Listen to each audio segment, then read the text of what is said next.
to get us. There we go. Okay, good afternoon, everyone. This is State Senator Brian Campion, the Chair of Senate Education. It is 1:30 on Thursday, January 14th, and this is the Senate Education Committee. Today, committee members, it's good to see everybody. We are going to continue our tour of getting a sense of what is happening out there on the ground with regard to COVID, and get some updates and some introductions and an understanding of some of our additional partners around the state. Yesterday, we had quite a bit of time with the Chancellor of the State Colleges, the President of CCV. Today, we're going to move on with some of our independent colleges. We're also going to hear from school boards later on and after school programs. I've asked Susan, and I believe Susan is here. Susan is the Executive Director of Vermont Independent Colleges, to introduce herself and introduce her colleagues who have joined us today. And I've asked Susan to have each of the independent colleges that are with us to not only to really kick it off by telling us a little bit about themselves as well as their institution. And then we can also get into what they have been seeing on the ground, some of their struggles with COVID. We do know, or some of you may be aware, that the legislature allocated some COVID funds to our independent colleges to help with testing. And so I think it'll be interesting, as we've heard from other witnesses, what they're seeing, some of their struggles, what they might need as we are right now in this part of the pandemic, and hopefully going to get back, as we've heard from Dr. Levine and others, some kind of hopefully normalcy next fall. Before we start that, I do want to make people aware, and this will be something that we'll come back to. If you've not seen the announcement out of Washington, President-elect Biden is talking about having students return to classrooms around the country. I think he said after his first 100 days in office, and he talked about the cash that's going to be needed for that, as well as other assistance. We'll get more details on that, and we'll hear from folks in the coming days as we also continue to try or make good partnerships with the federal administration in addition to our federal delegation. So with that, Susan, I'm going to, unless I see hands for an immediate question from committee members, I am going to turn it over to Susan to introduce herself and hear from our independent colleges. Susan. Thank you. Susan Steitley with the Association of Vermont Independent Colleges, or AVIC. Senator Campion, Chair Campion, thank you for having me here today, as well as the 3 college presidents that you'll be hearing from later. I have been working with AVIC for, I think it's been 13 years. So I'm very excited to see this newly formed committee and some new faces on the committee. I work closely with Senate Education, and it's been a very good collaboration. AVIC has 11 members, the 11 private colleges, accredited nonprofit colleges in the state. And that ranges from Sterling College in the Northeast Kingdom to the South, and you'll be hearing from Bennington College. But we have a wide and unique set of colleges in the state, and you'll be hearing from Peter Eden, which is one of a handful of schools in the country that works with students with disabilities, and the oldest private military college in the state, Norwich. So I'm pleased that those 3 presidents can be here today. I also want to thank you very much for the funding that was given to the private colleges last session. Senate Ed was really responsible for getting us the testing dollars. $5 million was set aside for that, and we used a little bit over $3 million for testing. The colleges are going to be increasing their testing this spring. There'll be more testing, so a lot more costs, and we'll want to discuss that further with you. We also appreciate that the legislature allocated $10 million to the private colleges through the CRF fund. And I just briefly want to talk about the distribution of that money. We had requested that AVIC be able to decide how that money was distributed. Normally, federal funds come to the college based on the number of students that they have, the FTE, their full-time equivalency. We really wanted to protect our smaller colleges, because that normally means the larger colleges get the biggest share of the money. But AVIC members all worked collaborative, and I think it's an excellent example of how close-knit this Vermont community of private colleges is. We worked to ensure that the smaller institutions, the ones that could demonstrate what was allowable expenses as related to the CARES Act, that they be reimbursed 100% of what they could, or what was allowable. So we had 4 small colleges that got 100% of the need that was allowable to be reimbursed.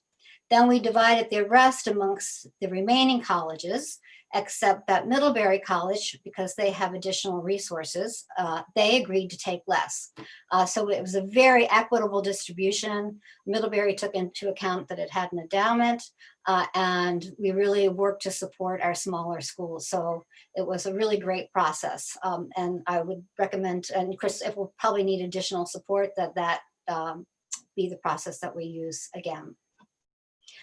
AVIC has also worked very hard on the reopening, of fall reopening, and now the spring. When the pandemic started and the governor appointed an economic restart team, he did not have a representative from higher education on the team. We are the 3rd largest industry in the state in terms of salary and wages. So it was vital that we be on that committee. So I petitioned the governor to get a representative on, and the former president of Norwich College had just retired. So he kindly volunteered in his first year of retirement to continue working on the restart team. So AVIC worked closely with that team. We drafted the initial governor's guidance for reopening colleges and worked really closely back and forth for several months to get the guidance right. And I think we did. We had a really successful fall reopening, and you'll hear more about it and the spring reopening from the president, so I won't go into those details. But the quarantining, the testing, the student behavior, we had students had to sign a health pledge. Throughout the fall semester, I tracked how many violations of the health pledge there were, how many students were removed from campus. We reported that to the governor's team. But the result was that we didn't have any student transmission of COVID to any community. Unfortunately, there was an outbreak at St. Mike's, but that was a community transmission to the campus. But there was no transmission from students to communities. So we feel that was very, very successful. We also have weekly president's meetings throughout the fall semester. And then we're going to continue probably every other week in the spring. Those meetings, AVIC organizes them, but we also include the public colleges as well, so that we're all together talking about the problems, the challenges, how we're facing them, and how we can support each other and learn from each other.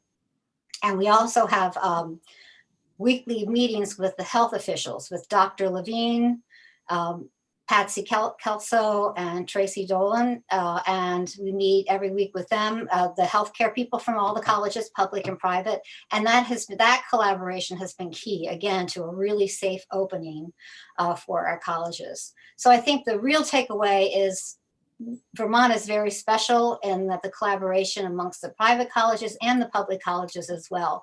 And it really helps to make our sector strong. We're going to have more challenges to face this spring, and your support, continued support, is going to be vital to keeping us strong and healthy. So I will turn it over to the presidents unless you have some questions. Sure. If I could just ask one question. So you mentioned the equitable distribution. Did AVIC work with that distribution in some way? Were you a point person in any way? How did that all happen? Yeah, I was the lead for bringing the CFOs together to discuss what model we might use that might be fair. So, we worked through many different scenarios until we felt we came up with the best solution. Terrific, thank you.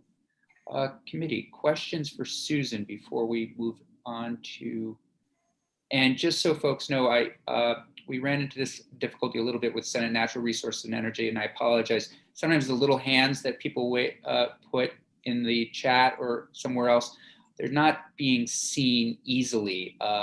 So please feel free to put up your actual physical hand if I'm not calling on you. Okay, great. So we'll turn it over to the presidents.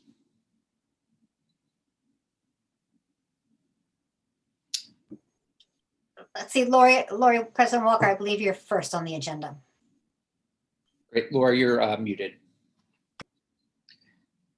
That I promised, I made one of my resolutions was to not have to hear you're on mute, but so I've broken it already. Somebody just said that was the most popular phrase that was said in 2020. I don't remember who actually said it. Welcome, President Walker. And as I think everybody knows here, for complete transparency, I have been an employee at Bennington College for the last 15 years or so. And also for complete transparency, as Senator Chittenden has an incredible alliance, as I think we all do, with University of Vermont, I am a big fan of Bennington's and very pleased that President Walker is with us, and still a relative, actually still a very new president to Bennington, and came in right during the pandemic. So welcome, President Walker. So glad you're here and looking forward to hearing from you. Well, thank you so much. And I did just actually, Brian, just so your fellow committee members know, I got off the phone just recently with today with a parent who said her son had taken your class and loved it. Oh. so he's a good teacher too. Good. So anyway, thank you so much for having me. I really appreciate being here, and I'm immensely grateful for your leadership, all of you. You have been an incredible support to all the colleges here in Vermont, and it's your leadership, your advocacy, your financial support on behalf of the colleges and students of our institutions that has meant so much. And I am, as Brian said, I'm not only a recent president of Bennington, I'm also a recent transplant to Vermont. And I am so proud to be a Vermonter.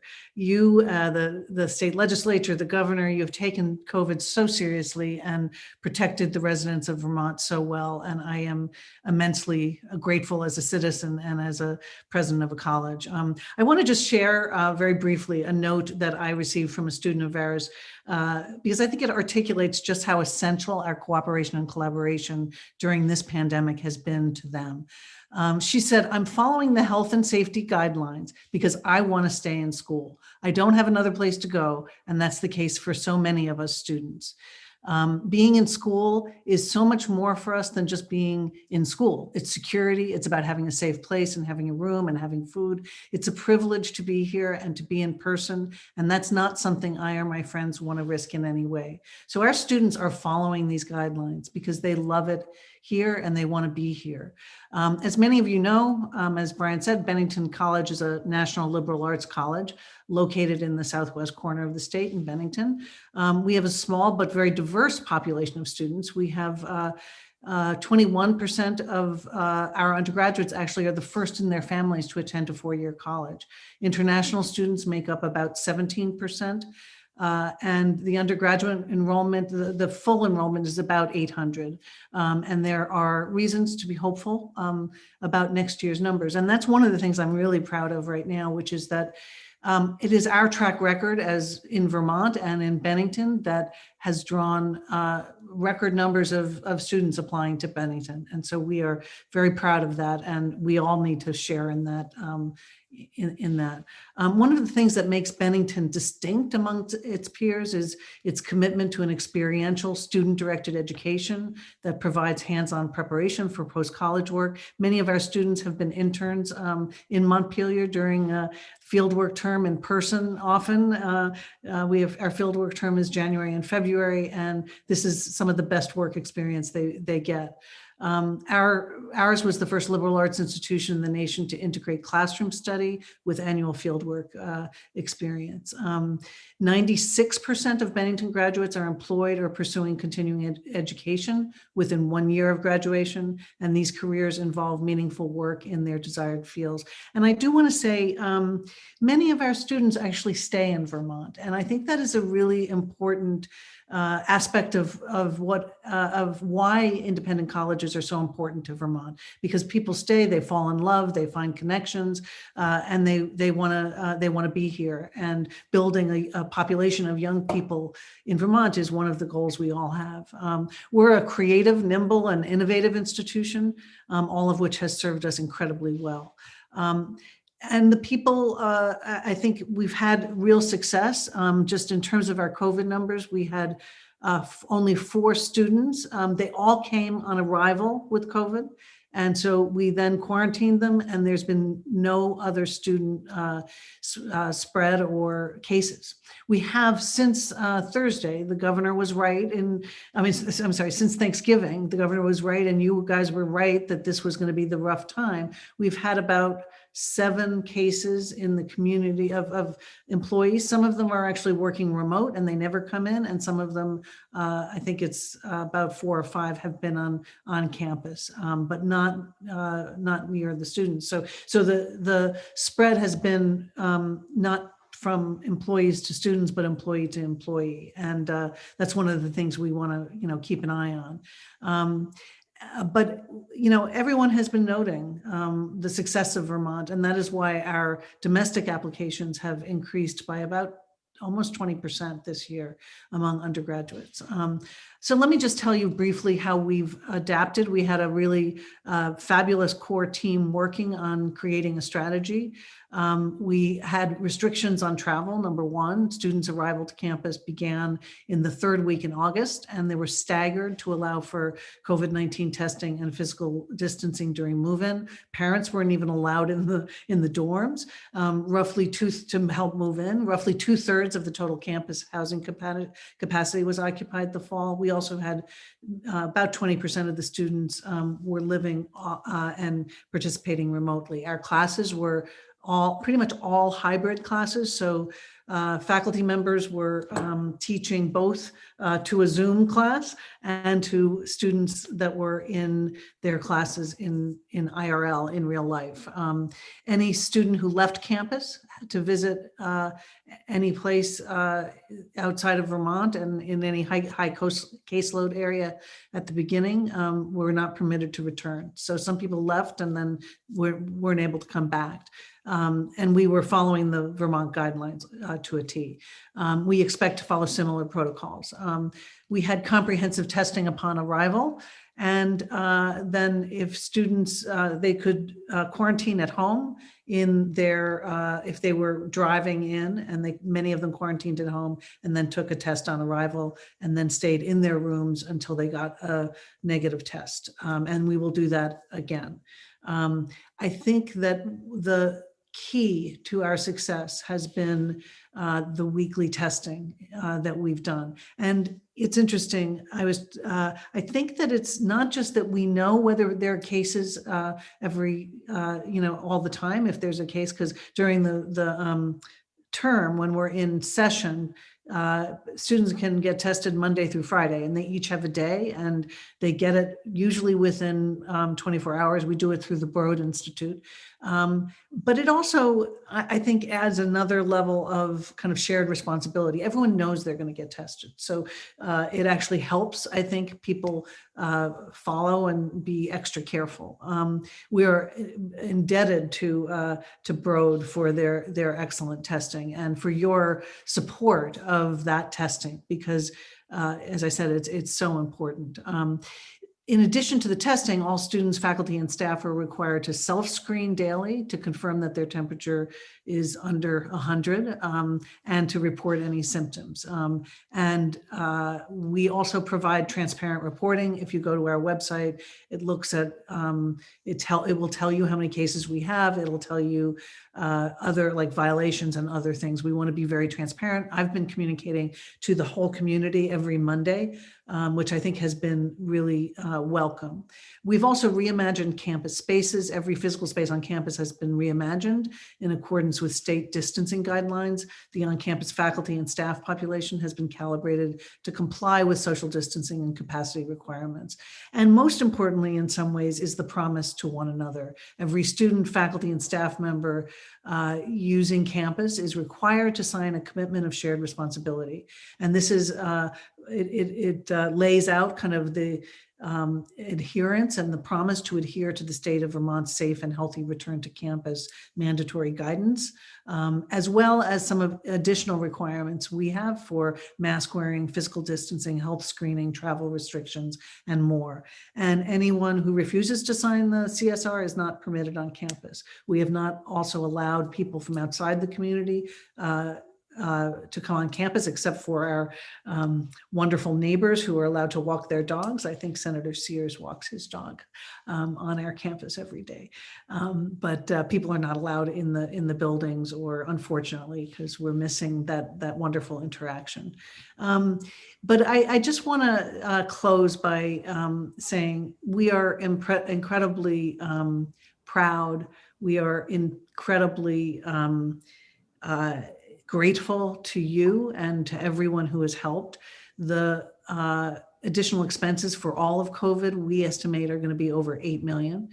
This includes about $1.3 million in room and board refunds in the last spring that we didn't get. So it's lost revenue and additional expenses. And so we're still trying to make up, and this is going to be something that goes into the next year. And so this is tough for us. And it is really wonderful to see both your support and the support that Susan, who has done a fabulous job, I think, on behalf of all the AVIC colleges, not only in providing us with information and context, but in creating a really shared spirit of we're all in this together.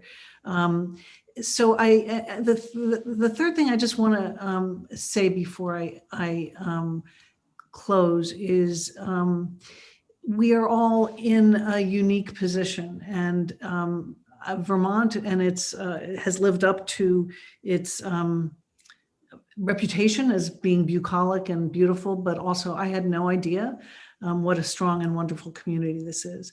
And one just last additional thing I do want to mention is that as I was thinking and talking to my staff the other day and talking about what are the challenges that our students are facing. And there are, I think, among all of the colleges, some new kind of mental health challenges among students because of COVID. And I think it's important for us all to be aware of what kind of support our students need. And we are grateful for the lifting of the restrictions so that out-of-state therapists can provide service for people for students and community members who are out of state. And I know that that expires at the end of March, and we hope that will be extended. So thank you so much for this opportunity. I am so grateful for your time today and your ongoing help, and look forward to answering any questions or just being a part of this community. Thank you, President Walker. Questions? Senator Hooker. I do. Thank you, Mr. Chair, and thank you, President Walker. A couple of questions. First of all, your students went home for vacation, and are they back? Or when will they be coming back? And what percentage of them will be coming back? Yeah, so 80% came to campus in the fall. We expect that to be actually a little higher in the spring. Okay. So some students who were at home are going to be coming back to campus because they realized what a great experience it was. And some new students, I think we have 12 or 15 new freshmen who are coming in the middle of the year. They deferred, and some transfer students that are coming.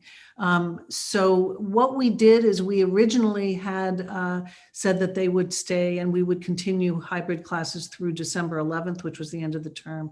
But when Governor Scott's guidance came out before Thanksgiving, we went all remote. So all classrooms were remote. We encouraged people to leave. Some of them left. Some of them didn't want to leave until for another couple of weeks. We didn't force them out, but there are some students still on campus right now, the international students who have no place to go. But we will be, I think we start on February 12th, and people will be returning in a staggered way in the 2 weeks before that. Okay, and just out of curiosity, with regard to their self-screening, do you provide thermometers for each of the students? And is that part of the CARES fund? I mean, was that paid for through that? If they need it, we do, but most students are bringing the thermometers, and we do have an app on the phone, so it's really easy to enter it in and to report your symptoms. And it's, you report your temperature, you also report if you have a headache. Thank you.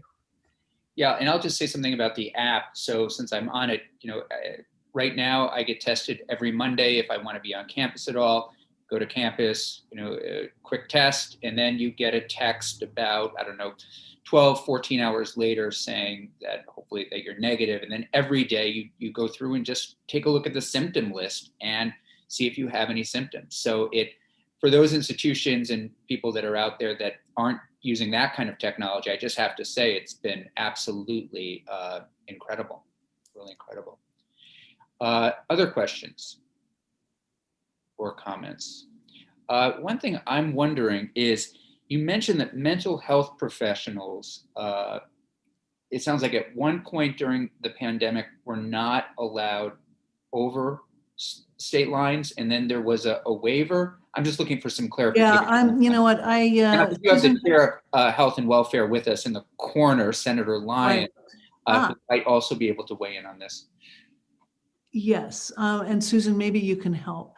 My understanding is that as part of one of Governor Scott's early one of the early policies, I think it was at the beginning of the pandemic, he lifted the restriction, so anyone who had an out-of-state license could give teletherapy over state lines, and that goes until March 31st of 2021. So as we look at, we have some students that have out-of-state therapy, and we are also trying to create an online community so that there can be more. So those students need to, and the therapists need to have the permission to be able to do that. I can follow up with the specifics. Susan, I think Senator Lyons in the corner, and Senator Lyons, you should know, President Walker has also been to campus over the years through CAPA, has weighed in on healthcare issues and other things, and she's the chair of health and welfare, and I think she might be able to shed some light on this. Terrific, thank you. Yes, this is great to hear, actually, because I'm introducing a bill that's going to extend the timeline on that. So the telemedicine and the overstate lines for folks is really very important. And I'm happy to hear that A, it's worked, but also B, that it's a need going forward. So thank you. Thanks for that. Thank you. Yeah. That's great news. Well, thank you. as soon as the bill is being written now, and actually, just as a quick update, when we wrote the bill and we put in the timelines, we deliberately didn't end it with December 2020 because we knew we might be seeing some needs. Yeah. So what you have just said validates yes. our thinking, but now we can go ahead. So yeah, thanks, well, thanks so much. Thank you. And it's a deeper question about how do we work together to increase the amount of mental health services? And I was just talking to Tom D about that the other day. So thank you. Yes, it's very interesting, and how much of this needs to be more permanent and more permanently in place. You're absolutely right. Thank you Excellent so question. much. Yeah. Other questions? Seeing none, we will move on to, we'll go back to Susan. Thank you, President Walker. Susan, who would you like to have next? Thank you. And I believe President Mark Anaruma from Norwich is next, and we see he's traveling, but that usually doesn't stop him. Okay, terrific. Hello. Thank you, Susan. Good afternoon, everyone. And I'll start with my expression of profound gratitude. You know, I got here on June 1st, along with President Walker of last year, and not the way you'd want to start a presidency, certainly, but it certainly was rising to the challenge helps define the nature of your institution. So I've been very, very fortunate. And I'll start my comments by saying I arrived partly in anticipation of being in competition with my fellow presidents, but it was not that at all from the first day. It's been fully collaborative, supportive. They've been a wonderful community of peers for me and advisors, and I'm very grateful for all of them and for Susan's great work in leading me through my first year here, although the person I replaced went to work for the governor, Rich Schneider, of course. He's been a trusted friend ever since my arrival. So Norwich University, of course, is very unique. It's the nation's oldest senior military college. It's the original one. It's the birthplace of ROTC. It was founded by a person who left the West Point in 1819 because he wanted to make sure the United States military had an officer corps that was representative of our nation. So farmers, factory workers, et cetera, and not just for the elite. So that, of course, resonates today very powerfully. So though we're a senior military college, in its founding, we have a very robust civilian population. We have two lifestyles. There is the Corps of Cadets, which is our foundational senior military college identity. We also have a very a growing civilian population, and students do choose their own lifestyle, and they can move to one or the other once they arrive. So we build out a freshman class and we see other lifestyles do shake out. And we tend to have graduates that perform at a much higher level than peer institutions across the country. There are 6 total senior military colleges. We're the only one in the North, and we are the only one that now is also in the West. We have our main campus in Northfield, Vermont, but we have satellite campuses in Denver, Colorado, and Berlin, Germany. And we're going to be expanding our international footprint. That's part of our strategic plan for the next 5 years. So very proud of our performance, of course, over the fall.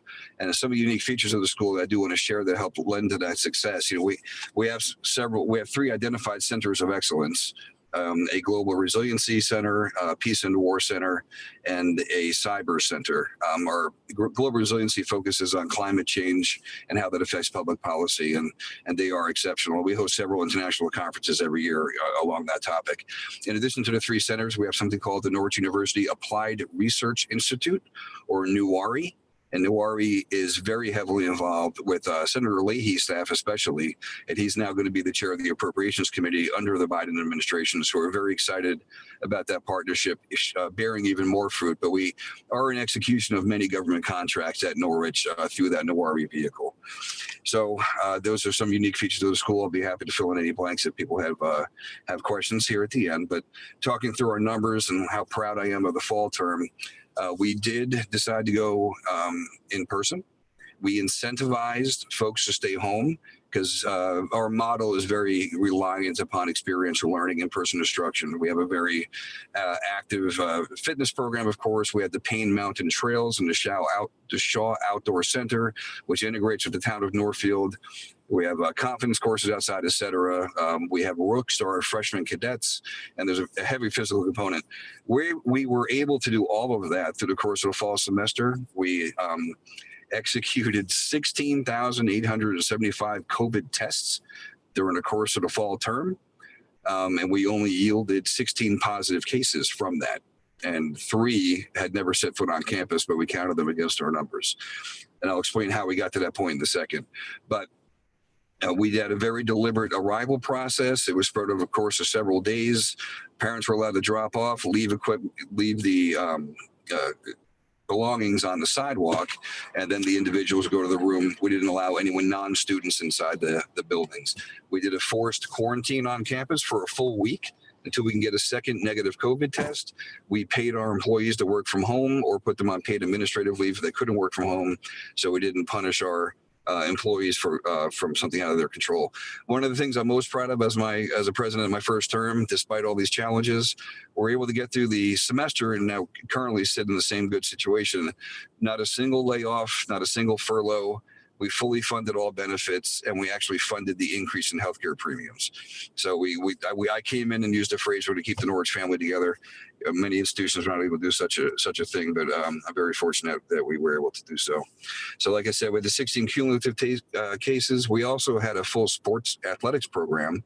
We stayed internal, but our student athletes were able to compete, stay current, and our swim and diving coach did a very creative idea of having a virtual swim meet with some competitor institutions where they swam for time live against other schools swimming for time on their own campuses. That was very creative. Norwich has a actual national champion hockey program, men and women. And we're very proud of them, and we're going to see how we can possibly compete through the winter and spring term, of course, only doing so safely. One of the ways we're able to achieve such success with the low infection rates and we had zero spread, which is the most important thing, is we've achieved what we call the Quadruple Redundancy surveillance system. So you start with your app-based symptom tracker. That's 100% faculty, staff, and students.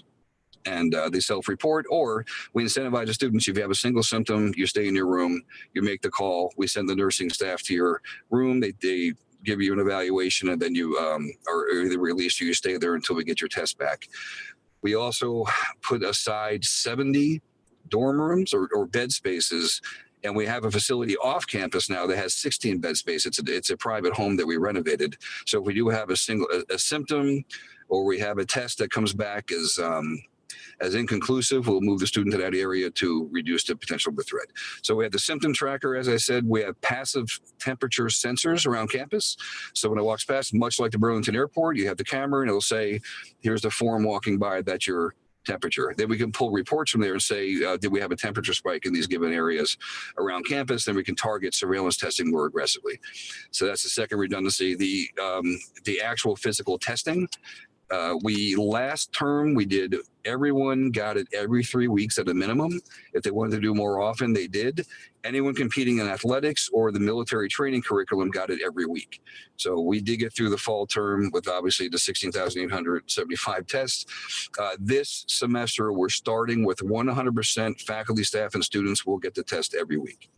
So we're going to be more robust coming out of the gate, and then we'll see if we can back it off if the data supports such a thing. So that's a third level redundancy. The fourth is what I might be most proud of in this whole COVID nightmare, because we did try to leverage the crisis to be a better institution and to leverage our talent better. So we started a wastewater surveillance system. It's called wastewater-based epidemiology. So basically we go into the manholes, we grab wastewater, and then we can sample the wastewater, see if there's traces of the virus. And we started to do it as a test base. And we had our senior students in capstone engineering studies build the auto samplers. We had a PhD holding faculty member supervising, a PhD pursuing chemistry faculty member actually creating the test to look for the actual viral presence at an RNA level. And then we had communication students writing the stories around it. And we had the facility operations, of course, accessing the manholes. Tremendous success story. I'm very proud of it. So we're able to do a proof of concept. We did catch the virus in an area we knew it already existed through our testing. Then we brought it to the town of Northfield. And we went to the wastewater treatment plant there. We worked with the town, put it in. We detected the virus there, but they had their outbreak already. So as we go into the spring semester, we will have those auto samplers in multiple locations around Northfield so they can pinpoint future infections. And now we have it tied to every dormitory on campus. So if there are traces of wastewater, we're able to close that dorm down, do 100% testing, put them on quarantine and building only, and hopefully get ahead of any outbreak. So very proud of the WBE is what we're calling it. So wastewater-based epidemiology. So that's the quadruple redundancy we've achieved. So we're very proud of all these initiatives, and the team has done very, very well. Student behavior, of course, we had the maroon and gold contract. And I did get prickly with a reporter. I gave her a nice story, and she said, well, of course you guys did well. You're a military school. I said, well, no, it's still 18 to 22-year-old kids, and we have to, make sure they're behaving the right way. We have a lot of civilians. It's about institutional values. We got them to buy into institutional values and responsibility, and they did do their part of the bargain. I'm very proud of the students. The experience was quite good. We did a lot more than people thought we could. And every year they run the river, the Dog River, and I went first, and it was quite unpleasant, but we did it while, fully protected. We were exercising in a field wearing the masks. Not how it could have been, but we got to pull it off, and we did our other training areas. Full transparency, wanted to make Northfield very comfortable. They were uncomfortable at first. I went to select boards. I briefed every week, gave them our numbers. I heard their concerns. We were very responsive, and we created a dashboard on our website that was interactive, and you could peel back number of tests, number of positives, et cetera. It was an interactive bar graph, and that will be up and running by next week because we are already receiving students. So I'll go into that reception now. We started today. Really, it's going to go Friday through Monday, but today are the early arrivals that fly in from out of state. We do have students from all 50 states and 27 countries. That number 27 will go into the mid 50s by this time next year if I have my way. So we are truly an international campus, but we do represent a national sample of traditional students. So they're coming in, they get dropped, or they park their car, they go to the room, they drop their things, they go get their initial evaluation. We have a wonderful nursing program, Dr. Paulette Thabeau, who is involved with the state very well. She oversees it. Our nursing students help administer the tests. So you show up, you go down, you get your initial test, you isolate in your room until you get your negative test back. So you can get food. We deliver food if you need to stay in your room. And then everyone goes into campus quarantine after the initial negatives, after probably 48 hours or so after arrival. And then the whole campus goes again on a campus quarantine until everyone gets their 7-day negative. And then we will start integrating back. We started in-person instruction last Monday. We will start in-person instruction and hybrid instruction on February 2nd. That is our delivery plan. If we can teach a class, we're letting the faculty drive their modality. If they're comfortable teaching in person, we have incentivized them to do so. We have the plexiglass. We clean the classrooms very thoroughly, et cetera. If they choose to teach online, we encourage that. Many are doing a hybrid model. If we could push more to online, it de-densifies the instructional space, so it's just safer for everybody. So it kind of hurt us a little bit because we did incentivize. We gave a $4,500 gift to students that chose to stay home voluntarily to achieve de-densification. And we didn't use triples and quads. We had doubles, no more than doubles, and some singles. Singles are considered going to be for mental health. I came here from the Air Force Academy, where I was a director of a center and a full professor. And we had 2 suicides in 36 hours after the initial isolation rule. So to avoid that, we want to make sure we deal with isolation. So one thing I did right away last August was we plussed up our counseling and wellness center from 6 to 8 mental health professionals, and both of the new hires were very proficient in telemedicine and ensuring that our students are getting mental health services that they deserve. So that is the high-level things that I wanted to make sure that I could share. That's terrific. And I'm Very helpful. happy to take questions. Thank you. Senator Lyons. So your last comment really piqued my interest. How did you find mental health counselors to hire, or were they military personnel, or are they private sector? It really sounds like an amazing event to me. So I showed up with the scar tissue of what the tragedies I just had endured in Colorado. So my first action as president was to tell the Human Resources to do a national search for 2 new hires in our counseling wellness center. And we had an applicant pool in the 30s. We did a full screening, and then we were able to receive them at the beginning of the fall term. So it was a national recruitment effort, and we found them. No military affiliation, traditional higher ed expertise in the counseling realm. But we wanted to make sure, as we're internationalizing, we're also diversifying our student population and faculty and staff. And we did hire someone who's a native level of proficiency in Spanish. So that enabled us to provide higher level of service to our underserved students. So that worked out very well. Está bien. Sí, muy. Great. Senator Taranzini. Oh, thank you for that. So if I'm understanding correctly, you do not have to be, a student does not have to be enrolled in a branch of the military to be a student at Norwich. Is that correct? Absolutely correct. A matter of fact, and I really appreciate that question. Most of our kids that go through the Corps of Cadet experience do not go in the military. It's a lifestyle, teach them discipline. And it's funny because parents, we can all, well, Susan and Laura and I can cry to ourselves. Parents are now very involved with presidents. Some will call me at 9 o'clock at night on my personal cell phone. How they got my number, I have no idea. But they do tend to bulldoze and helicopter their students. And we ask them, just let us develop your son and daughter, and they'll come home to you more resilient and better. And there is a profound amount of data about how well the Corps Cadet graduates do perform in the public sector, the private sector, wherever they do land, if it's not in the military. See, our Corps Cadets, now we do have ROTC students, obviously, we're the birthplace of ROTC, right? But most of our cadets go into normal careers that are not uniform related. Well, thanks again for your presentation, and to President Walker as well. Nicely done. I look forward to the next one. Yeah, thank you. I do, if there's no other questions, but I'll be happy to keep taking them. I know we have a graduate. I'm sorry, Senator Hooker, did you want to answer something? Go ahead. I do, Mr. President. Just what percentage of your kids are in the Corps of Cadets as opposed to the civilian lifestyle? It's 58% right now are in the Corps of Cadets. Now, our programs that will be growing will probably have it, like in the health sciences, for example, our nursing program really is world class, and we plan on expanding it. So we expect that proportion to kind of bounce around based upon programmatic appeal. And also outside investment, we're working on more scholarship opportunities. So we'll see where it goes. The goal was 70-30, but right now we're at 58% core, and we'll see what's pragmatic. Okay, and another question with regard to commuters. I don't know how many commuters private colleges have, and how do you handle that when you do? So maybe any of you could perhaps address that question. So we do have a commuter population. Northfield does not have a lot of off-campus housing available, but the sports teams tend to become commuters, and I'm using quotes. So we'd be in the high dozens on commuter population, but we do force them to do a symptom tracker in the morning. They come through the temperature sensors, and they have to take part in our in the actual physical broad nasal testing protocols, and they can't enter a physical space until they produced a proof that they've done the symptom tracker. And we do track if people, so we did have a student that didn't want to take the test, missed 2, and they would dismiss from campus. So we were very stringent on the expectation for that level of participation in keeping the school open.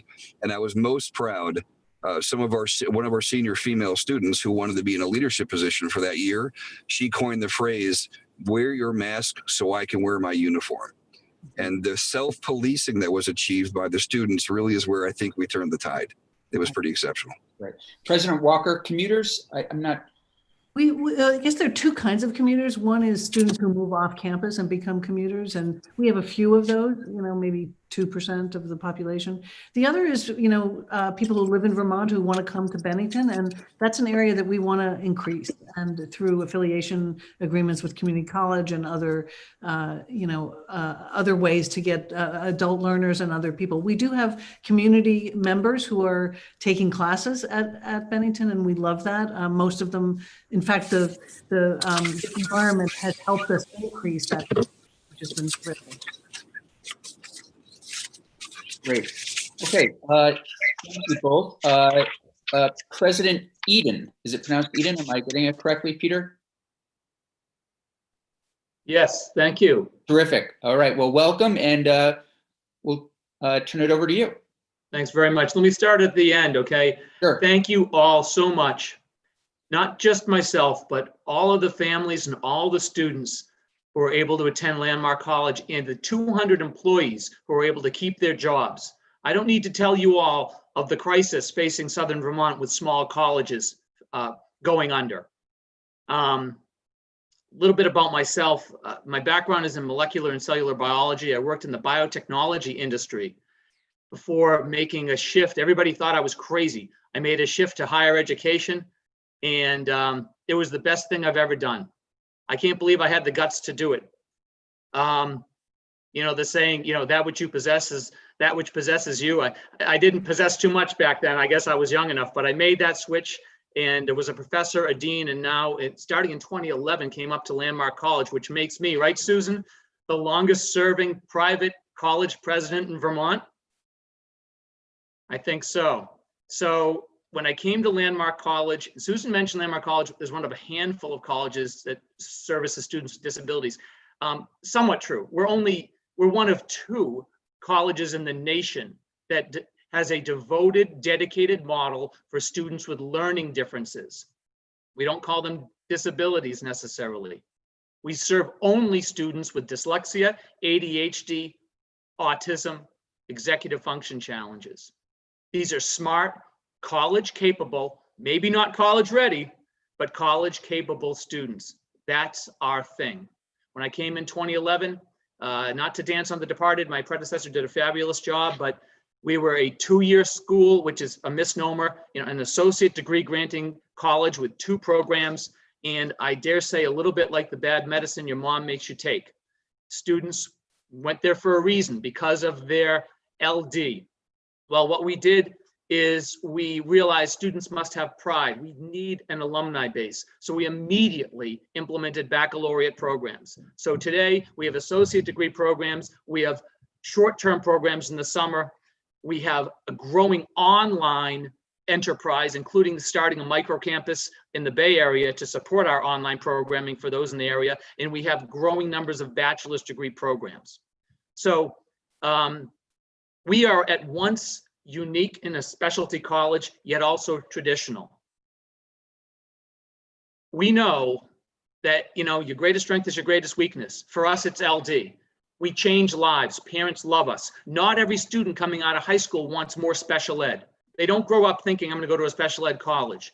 But now, because we have everything every other college has, including sports, internships, study abroad, everything, and we try to remove the stigma from having an LD, they're starting to realize that this place is just engineered for me. It's really ahead of its time. And so it's a wonderful thing, but we are very small. I don't like to say small, I say optimally sized during my open house sessions and everything, but we have 400 residential students. And as I mentioned, 200 employees. This college, even though we're a niche, unique college, don't forget Green Mountain College. They were also a niche, unique college, and they didn't make it. You have to have sound business practices. We have a tiny endowment of $24 million, but we have an endowment. And now we're growing an alumni base. And now the notion of neurodiversity, learning differently, being autistic, it's losing its shame and stigma. I dare say the risk is it's being romanticized on television a bit, that you're automatically a genius, but it's losing its stigma a little bit. Nevertheless, not every student wants to attend a college that focuses on LD. So that's why we provide on-ramps and off-ramps, short-term programs, maybe an associate, stay for a bachelor's degree if you want. We have to provide all these options so that parents can get the students to come to campus, see how great it is, see how cool the other students are, and give us a chance. Once they come, our yield and our retention is fantastic. We have retention rates almost 90% for our baccalaureate programs and almost 70% for our associate degree programs. The challenge is, as beautiful as Vermont is, come to a rural campus that focuses on LD. So that's our thing, and that's our brand. Now, we started in the spring with the usual sorts of de-risking that all the other colleges have done. The students all had to go home for a while. We had to pivot quickly for online learning. Thank goodness we started about 8 years ago with our online programming, and baked into the cake of those are scaffolding and support systems for students that have LD. So we had a little bit of an advantage there, but the campus is where they want to be. Nevertheless, they stuck with us. We were, I think, the first college in Vermont to have a summer program, very small, tightly managed, and that went really, really well. Much as my colleagues here have said, we started the fall with a very careful testing, hypervigilance, masking, distancing, got great compliance from our students. We really, really did. And I have to say now that I'm always saying this, but it drives me a little crazy when people focus entirely on students like they're radioactive, like they are the disease vectors. We've got 200 faculty and staff coming and going. They're a bigger risk than the students, almost 96% of whom live on campus. So I always push back when people talk about students. They're not the ones going to the gas station that night, going into the store that night. So we have to be mindful of that. But our employees, based on the evidence of our testing, we had only a few positives. So we, of course, followed the regulations. We had isolation, contact, quarantine. One student, and this individual also came to campus with the infection. They were all asymptomatic. He broke the rules and we had to send him home. And that was very difficult, but you know, you do the right thing, you never make the wrong decision. But it broke my heart a little bit because it's not great to be in isolation when you're an 18-year-old freshman, your first time in college. But he still broke the rules and we had to do it. It was a tough call, but the right one to make. We've lost revenue. We had great retention from the students who were at Landmark College, but the new student cohort for the fall, having never seen how robust our resources are, because students are all at risk academically. They'd never been there. So we had about 30% not go to any college. They didn't want to send their son or daughter across the country or live in a dormitory. It doesn't matter how small the dormitories are. So we lost revenue there. We lost revenue with our summer programs. We shifted some students online who needed it, and we lost room and board revenue. We had to return room and board revenue. We've had testing expenses. And all of this has been helped by the support of the state of Vermont. As I mentioned up front, we've kept jobs. And we realize how fraught things are with small colleges in New England, especially Vermont. We're just too important a college with the students we serve, with this silent epidemic, which is learning differences and autism, to go under. So we're not going to, but we need all the help we can get. I'll stop there and take any questions. Thank you, Mr. President. That's very helpful. Questions? I see Senator Terenzini, please. Thank you, Senator Campion. President Eden, I appreciate you mentioning Green Mountain College. I think Senator Hooker and I can agree that Rutland County over the last couple of years has suffered greatly with the loss of the College of St. Joseph's and Green Mountain College. Those were good paying jobs with benefits. Those were students who were here from all over the world to help grow our economy. And unfortunately, those two colleges, for one reason or another, have closed their doors. So it's critically important that we see all of your colleges succeed and excel and grow for the future. And I'm excited that you're all here today so we can hear what's happening on your campus in real time. And I know now as a freshman senator, a little bit more, and what can I do for the future to help you through this committee. So I appreciate your comments as well as the other presidents. Thank you very much. I couldn't have said it better. I think Senator Terenzini said it perfectly. We understand, first of all, we're so grateful you're part of the landscape of Vermont. Not only, of course, what you offer first and foremost to your students, but also what you offer to the greater communities. You are economic development drivers. You assist our towns in so many ways. You offer cultural events. You really can become, as many of you are, hubs of culture and education in your communities. And we're so grateful for that. And as Senator Terenzini said, we also recognize that the landscape of higher education is at one of its most challenging, if not its most challenging point in history. And we hope you'll continue to reach out to us and communicate with us and partner with us as we navigate this time with you. That's terrific. Other questions? Senator Hooker, please. Yes, thank you. And thank you, President Eden. Yesterday, we talked a little bit about, it sounded like teacher-student ratio in the public schools. And the comment was made that, the lower the better for the kids, the fewer the students and the more teachers. I'm curious, with a student body of 400, with a staff of employees of 200, I'd be interested in knowing what the distribution of those employees is. And you can do that and send it to us, but it's, it sounds great, 2 to 1. I mean, it's wonderful. Yeah, about 70 of the employees are faculty members and about 130 are staff. And a lot of the staff are for direct student support. These students, they're smart, but their ADHD is so extreme Of course, not all colleges have students with dyslexia, ADHD, and autism. We know that, but they're at Landmark College for a reason, because it's significant enough that it gets in the way of their success. They need support out of the classroom, sometimes with social pragmatics. The social aspects, and I don't call them soft skills, but other skills and strategies needed for success in life. But in the classroom, sure, maybe 6 students in a class. We have classes of 12. We also have classes of 4. And we use a universal design approach. We know there's heterogeneity in the classroom. We may have students with dyslexia, we may have students with autism, and we often have autistic students, and that's not their LD. Their LD is ADHD. It's highly complex. That's why we call it neurodiversity. But we do have tremendous support for them in and out of the classroom, but we do not infantilize them. This is a legitimate college. It drives me crazy when people say real college, because, you know, we are a real college.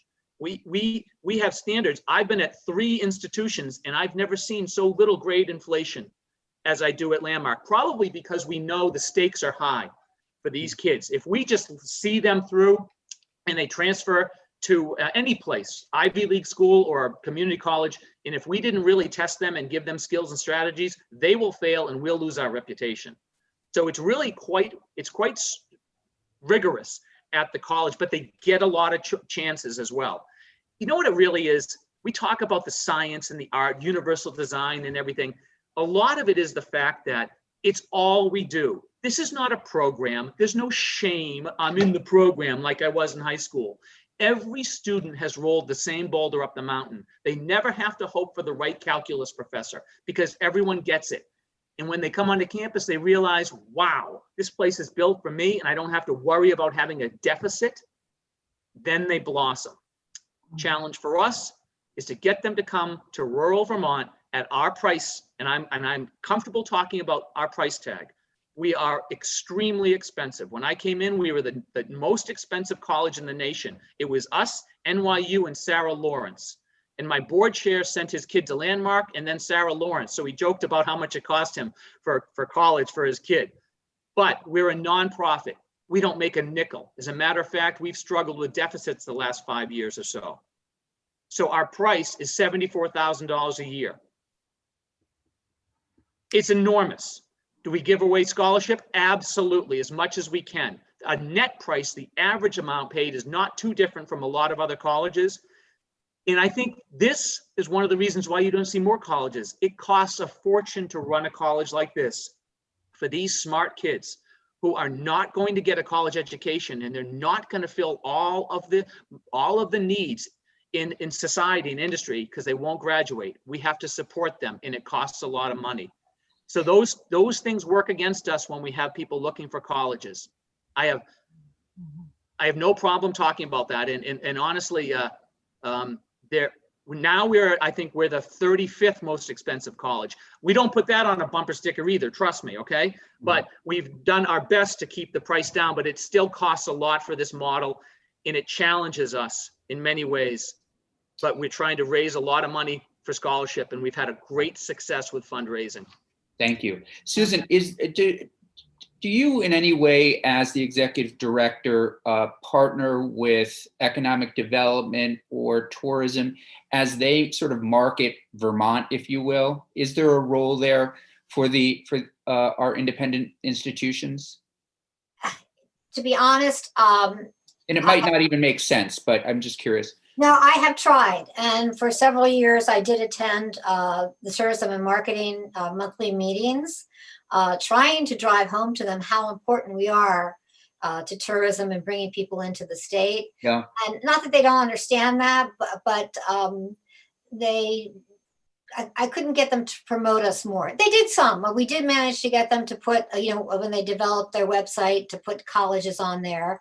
Mhm. I want it, they have like work, learn, and play or something. I want it to be, work, learn, and study, so that we were more upfront. But we have worked with them. Yeah, I mean, But I would think more can be done. I think they should be marketing us much more. Well, sure, and even to be thinking about Vermont as a whole, as the education state, pre-K, through post-secondary, with regard, and even as we move more and more, you've heard that the governor and all of us here are very interested in expanding access to early childcare. early childhood education. And so for us to be thinking about Vermont as an education state, I think would be terrific. President Eden? Yeah, absolutely. And this is easier said than done, but you know, I remember being in some of these meetings with Susan, and they talked about, well, you know, what's our brand in Vermont? The rugged, you know, the rugged intellectual, you know, and it's a great place lifestyle, and that's fine. But the real problem is having people stay and having enough talent to work. Yet, what do you have? You have an educational network with students whose students and the parents, they're pragmatic. They demand career readiness. They want internships. If we could plug these students, if we could get serious about career readiness and integrating these students before they graduate into all of the slots that need it to save economy in Vermont and populate it with students, they will then stay. I'll tell you, it's all about value. That sounds so trite. Parents these days, especially at Landmark, they come here worried about, is she going to pass calculus finally? She will, and then they're worried about a job. If you can get them into a job early on with internship, it'll help us recruit students better, and it'll start populating all of your new and nascent industries in Vermont. It's very easy to say that, sounds very pat, tough to do, but it's sitting right under our nose. Use our students to help our industries. Then they will stay because there'll be jobs, and around it'll go. Thank you. All right, just looking at the clock, I'm just looking for final comments, final questions from either the presidents or committee members or Susan. I just want to say, you know, I continually try to drive home to the governor who, you know, talks about bringing youth to the state. We are key, if not the number one reason why young people move here. And finally, you know, when Green Mountain College closed, you know, a high official recognized, oh, we had this captive audience and we let them go. So that's why continued support from the state is, I think, vital. Great. Thank you all. Oh, sorry, President Walker. I was just going to add the other piece that several people in the community have talked to me about is that we also bring diversity to the state. And that is, I think, an important piece of, you know, what's important to Vermont, and what I think it's not just, it's international, it's domestic, you know, and I think it's something that we want to continue to do. And I think that Vermont is embracing. Yes, Mark? Two quick things. I think I was so happy about telling our good news story, I forgot to give the very quick number. Just so you're aware, we are operating at a loss of about $8.1 million for the academic year. So we're very grateful for the support and the help. We all need a little bit of assistance as it's available, and we'll be happy to provide anything that is needed to help support our case. But you know, even though it's a good news story of how well we're doing, it has been a really tough revenue hit. And I'll end my, I'll go back on mute after offering. I know, Senator Campion, that you are a proud Bennington associate. I will just say that Norwich University offers a full offering of graduate programs. And if all of you would care to register, we'd love to have all of you be Norwich University alums here within 18 months. I think we're going to have to leave it there. Thank you all very, very much. This has been incredibly helpful. The final word to committee members. You know, as these institutions open back up, hopefully in the fall, I would encourage all of us to get around to the ones that we don't know. Visit students, visit classes, visit our presidents. I think it would be great. So committee members, I will see you back at 2:45. We'll continue things, and thank you all. We're going to go on a quick 6-minute stretch, and look forward to seeing you all again soon. Thanks for making the time. Everybody, please turn their video and mute. Video and mute.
Sue, are you up next?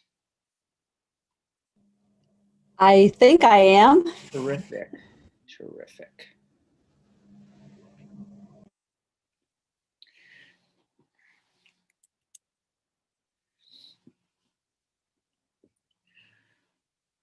Well, I don't know about everybody else, but I mean, I know it's a lot of information, hearing from folks this time of year and learning them and what they're doing, et cetera. But, you know, I haven't been on this committee for 4 years, and I know a number of you are also new, and Senator Perchlik, you're returning, but I certainly find it really interesting, and I'm hoping other people are finding it as interesting as well, particularly in this, you know, this era of COVID. And it looks like, you know, we'll probably make our way through some of this by early next week. I'll be in contact with the Pro Tem's office and Jeff Fannin and others that will be working on some kind of remediation bill, you know, in sort of response to COVID for our schools. Happy to, and of course, everybody here will be in the loop. And then I think we'll start looking at other bills as well, or at least getting people in to hear from them. One thing I'm thinking about looking at next week, there is a bill in having to do with civic education. I'd like to hear from the presenter of the bill, and I'd like to have a real dynamic conversation about really what is civic education and what we might want to do and what we might not want to do. I know there's some institutions out there and some really interesting people out there who are thinking about this. I know I spent some time looking at one course not called Civic Ed, but I really liked it. It's called Educating for a Democracy. And I thought maybe Thursday, we could spend some time hearing from different folks. I know there are some interesting historians out there as well who are weighing in on and economists, what is it that students need to know? How can we best educate and prepare students to be active participants in this democracy? It's more than voting, we know that. And what are the tools? And I'm not sure it's a test, just to show my own, you know, concern. I think it's more than that. I think certainly you need to know that, you know, history and government, but how do you really get students involved? So that's just something that's on my mind, and perhaps we'll do it post Inauguration Day. But moving on now, we're going to hear from our eyes and ears on the ground with our school board members. Sue, it's great to have you here. We know there are so many school board members who are really, in so many ways, I think, the unsung heroes in this state, people that are committing their time and energy to making certain our young people receive the best education possible. It's an incredibly challenging job. I often think, as I'm going through the grocery store, it's one thing, you know, to get pulled over quickly and quick conversation, but I always think it's the select board members and the school board members that are really the ones who, no matter where they are, they just can't escape. So we just want to recognize that that level of public service is quite incredible. So thank you for being here, and we look forward to hearing where things stand in general, what you do, how you got to be in the position you got to be in, and how we might work with you and how we will work with you going forward, and then what you're seeing on the ground right now with COVID. So with that, Sue, I'll pass it to you. Okay, thank you so much for having me today. Would you like me to share my screen with my written testimony? That would be great. Okay. Thank you.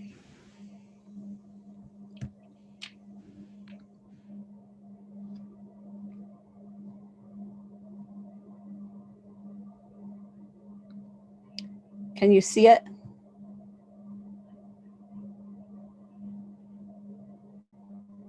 I cannot. Oh, wait a minute. Let me see. There you go. Perfect. Okay, perfect. Okay. So thank you very much for the opportunity to speak with your committee today about the Vermont School Boards Association, the role of school boards in Vermont's public education system, and also the COVID-19 related needs of school districts. Before I talk about the VSBA, I'll just tell you a little bit about myself. My name is Sue Saglowski. I'm the Executive Director of the Vermont School Boards Association, VSBA for short. And I grew up in Rupert, Vermont, which is in the southwestern area of the state. Beautiful And part of the world. yes, it is. It is a beautiful town. And I am a licensed attorney. I have worked in several different legal jobs, working for the state of Vermont as an assistant attorney general, but also most recently in private practice before I joined the VSBA. And I joined the VSBA as the Director of Legal and Policy Services. And I became very interested in doing that because I am a longtime school board member. I'm not any longer a school board member, but I served for somewhere between 10 and 15 years. I kind of lost track along the way how many it was, but I served on the Meadowy School Board, the Bennington Rutland Supervisory Union Board, and also on the Pollitt School Board before there was a merger that happened with Meadowy. So I became very interested and passionate about school board work, and that's really how I ended up at the VSBA. I was in the role of Director of Legal and Policy Services for a couple of years, and then went into the role of the Executive Director. So now let me tell you a little bit about the VSBA. It is a 501c3 nonprofit organization. And the vision of the VSBA is here in my written testimony. VSBA envisions a state where every student has access to and is engaged in a world-class education, where local boards provide student-focused, and that's important, student-focused oversight of education systems, and where educators, families, and communities are engaged partners, ensuring that the futures of all Vermont children are driven by their aspirations and not bound by their circumstances. And you can see our mission is also set forth. We are a membership organization, and our mission is to support school board members in the performance of their role and to serve as their collective voice in the public policy environment. The way we're set up is we have a 24-member board of directors, a president, an immediate past president, and 22 regional representatives. There are 2 representatives from each of 11 regions around the state. And our current president is Neil Odell of Norwich. The VSBA as a nonprofit is governed by bylaws, resolutions, and policies. And resolutions are positions that are taken by our association on issues of importance to Vermont school boards. And they might include recommendations for actions by our own association, local school boards. Also, they may include recommendations for actions by the legislature or the executive branch. They are guidance for staff and the VSBA board when we're working in the public policy arena. So that's how, when I come in and speak with your committee, most likely I'll be speaking on based on a resolution that has gone through the process of being proposed by one of our members and voted on at our annual meeting. And if there's, in the absence of a resolution on a particular topic, the VSBA board itself, with representatives from around the state, provides guidance to the staff. The VSBA has 4 full-time staff whose role it is to provide the following 5 services. We provide advocacy, representation in the General Assembly and in public policy development with the Agency of Education, the State Board, and other education organizations. We also provide board training and support. We have School Board U Live, which is a comprehensive workshop on the essential work of Vermont school boards.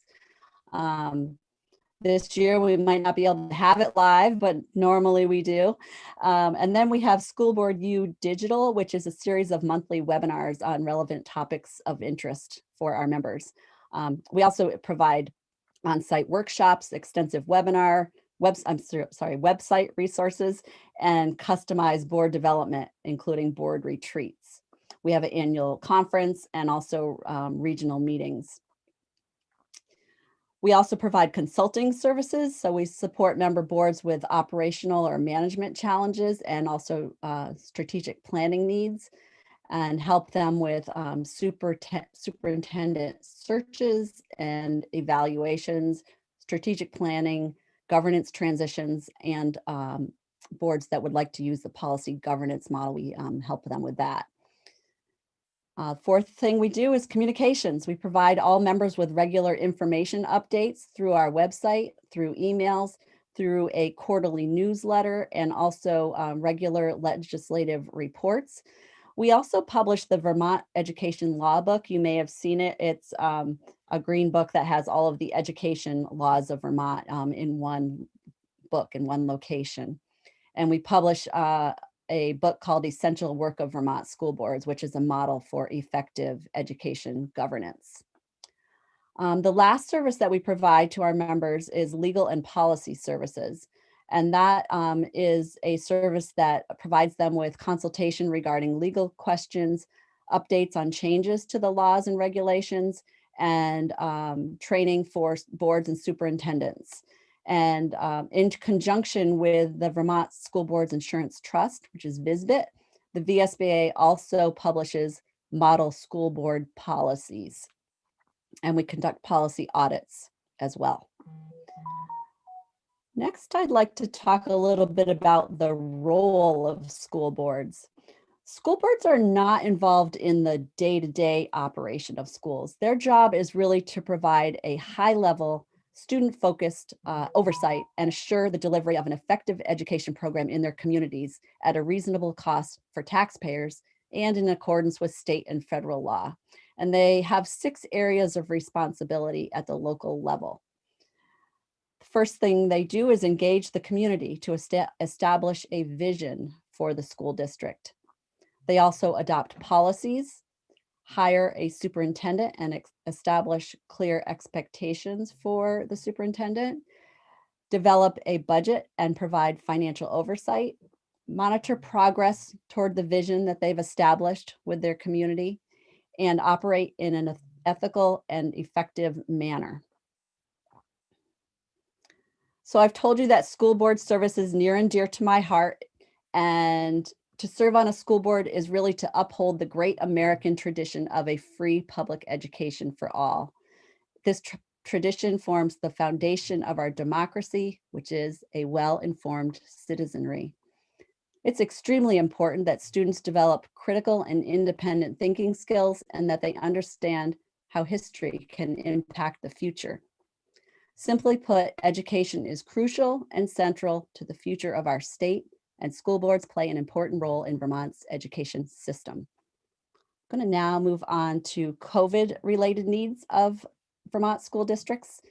And I would first note that there are many needs, and I'm sure your committee has heard about several needs through other witnesses. So today I'm just going to be highlighting one of those needs, which is the school district annual meetings and budgets. And the reason I'm highlighting that is I believe you're going to be considering a bill addressing the issue this week, H48. Right now, school boards across the state are working to finalize their budgets in preparation for warning their annual meetings. Most school district annual meetings are held in March on town meeting day.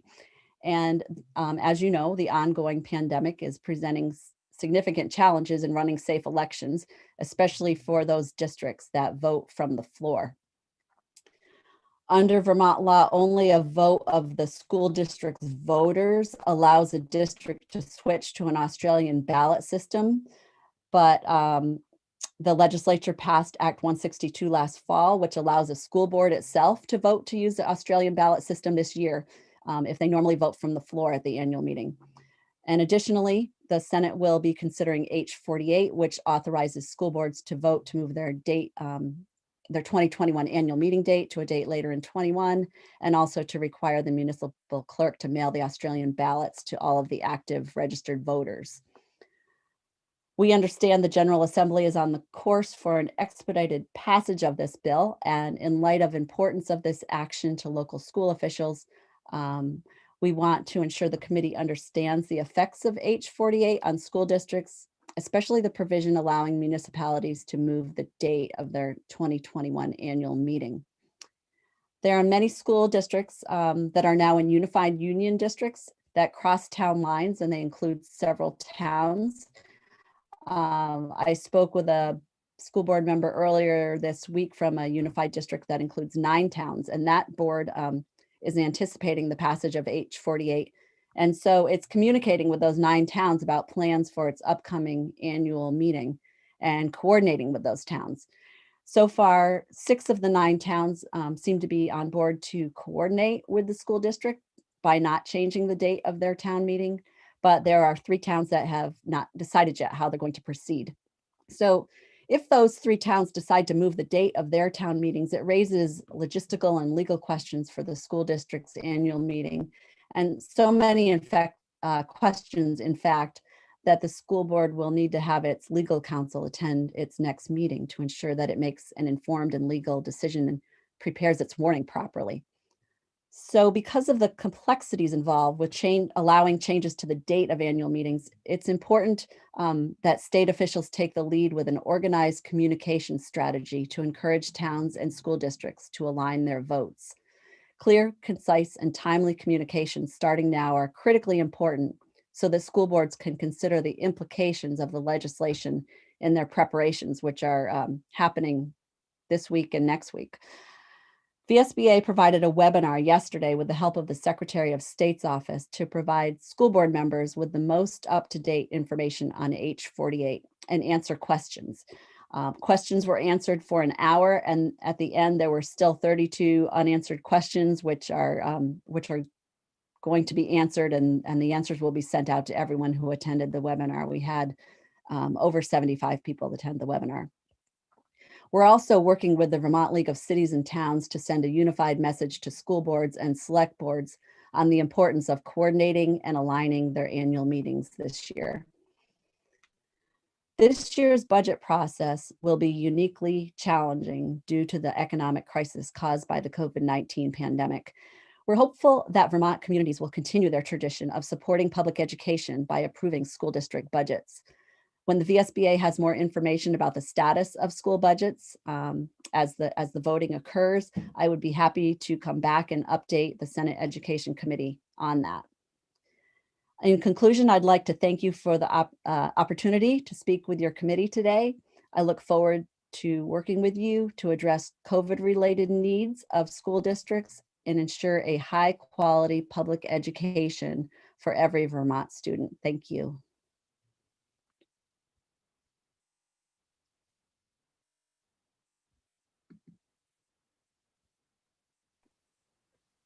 Thank you, Sue.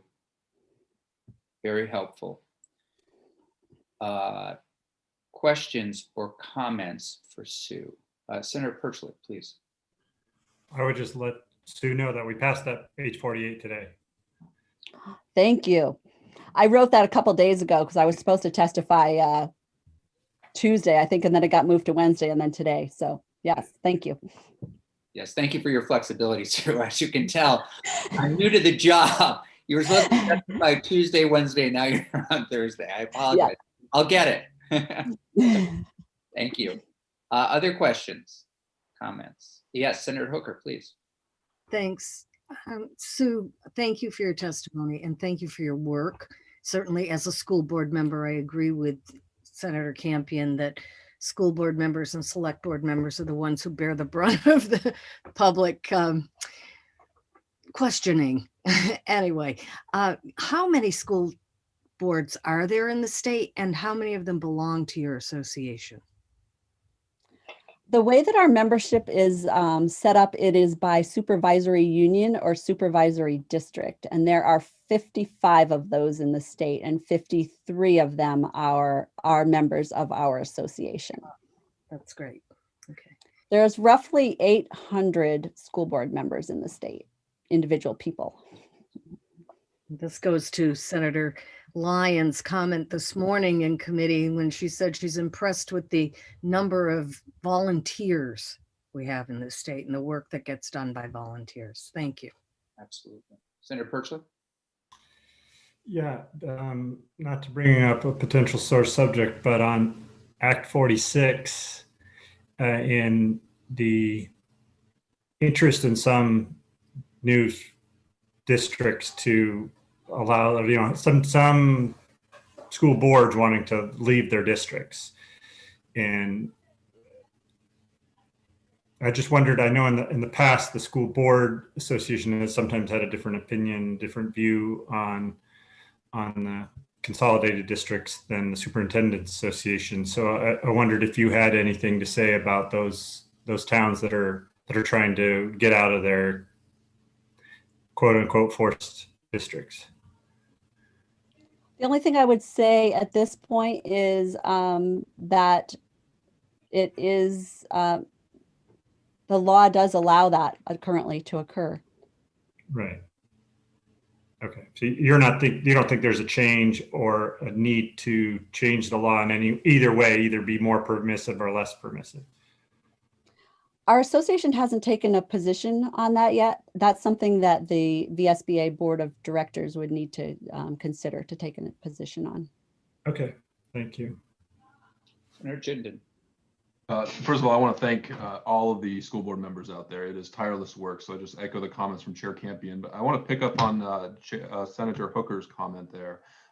This volunteer work, and I know it well. I know all the school board members in my community have talked to others.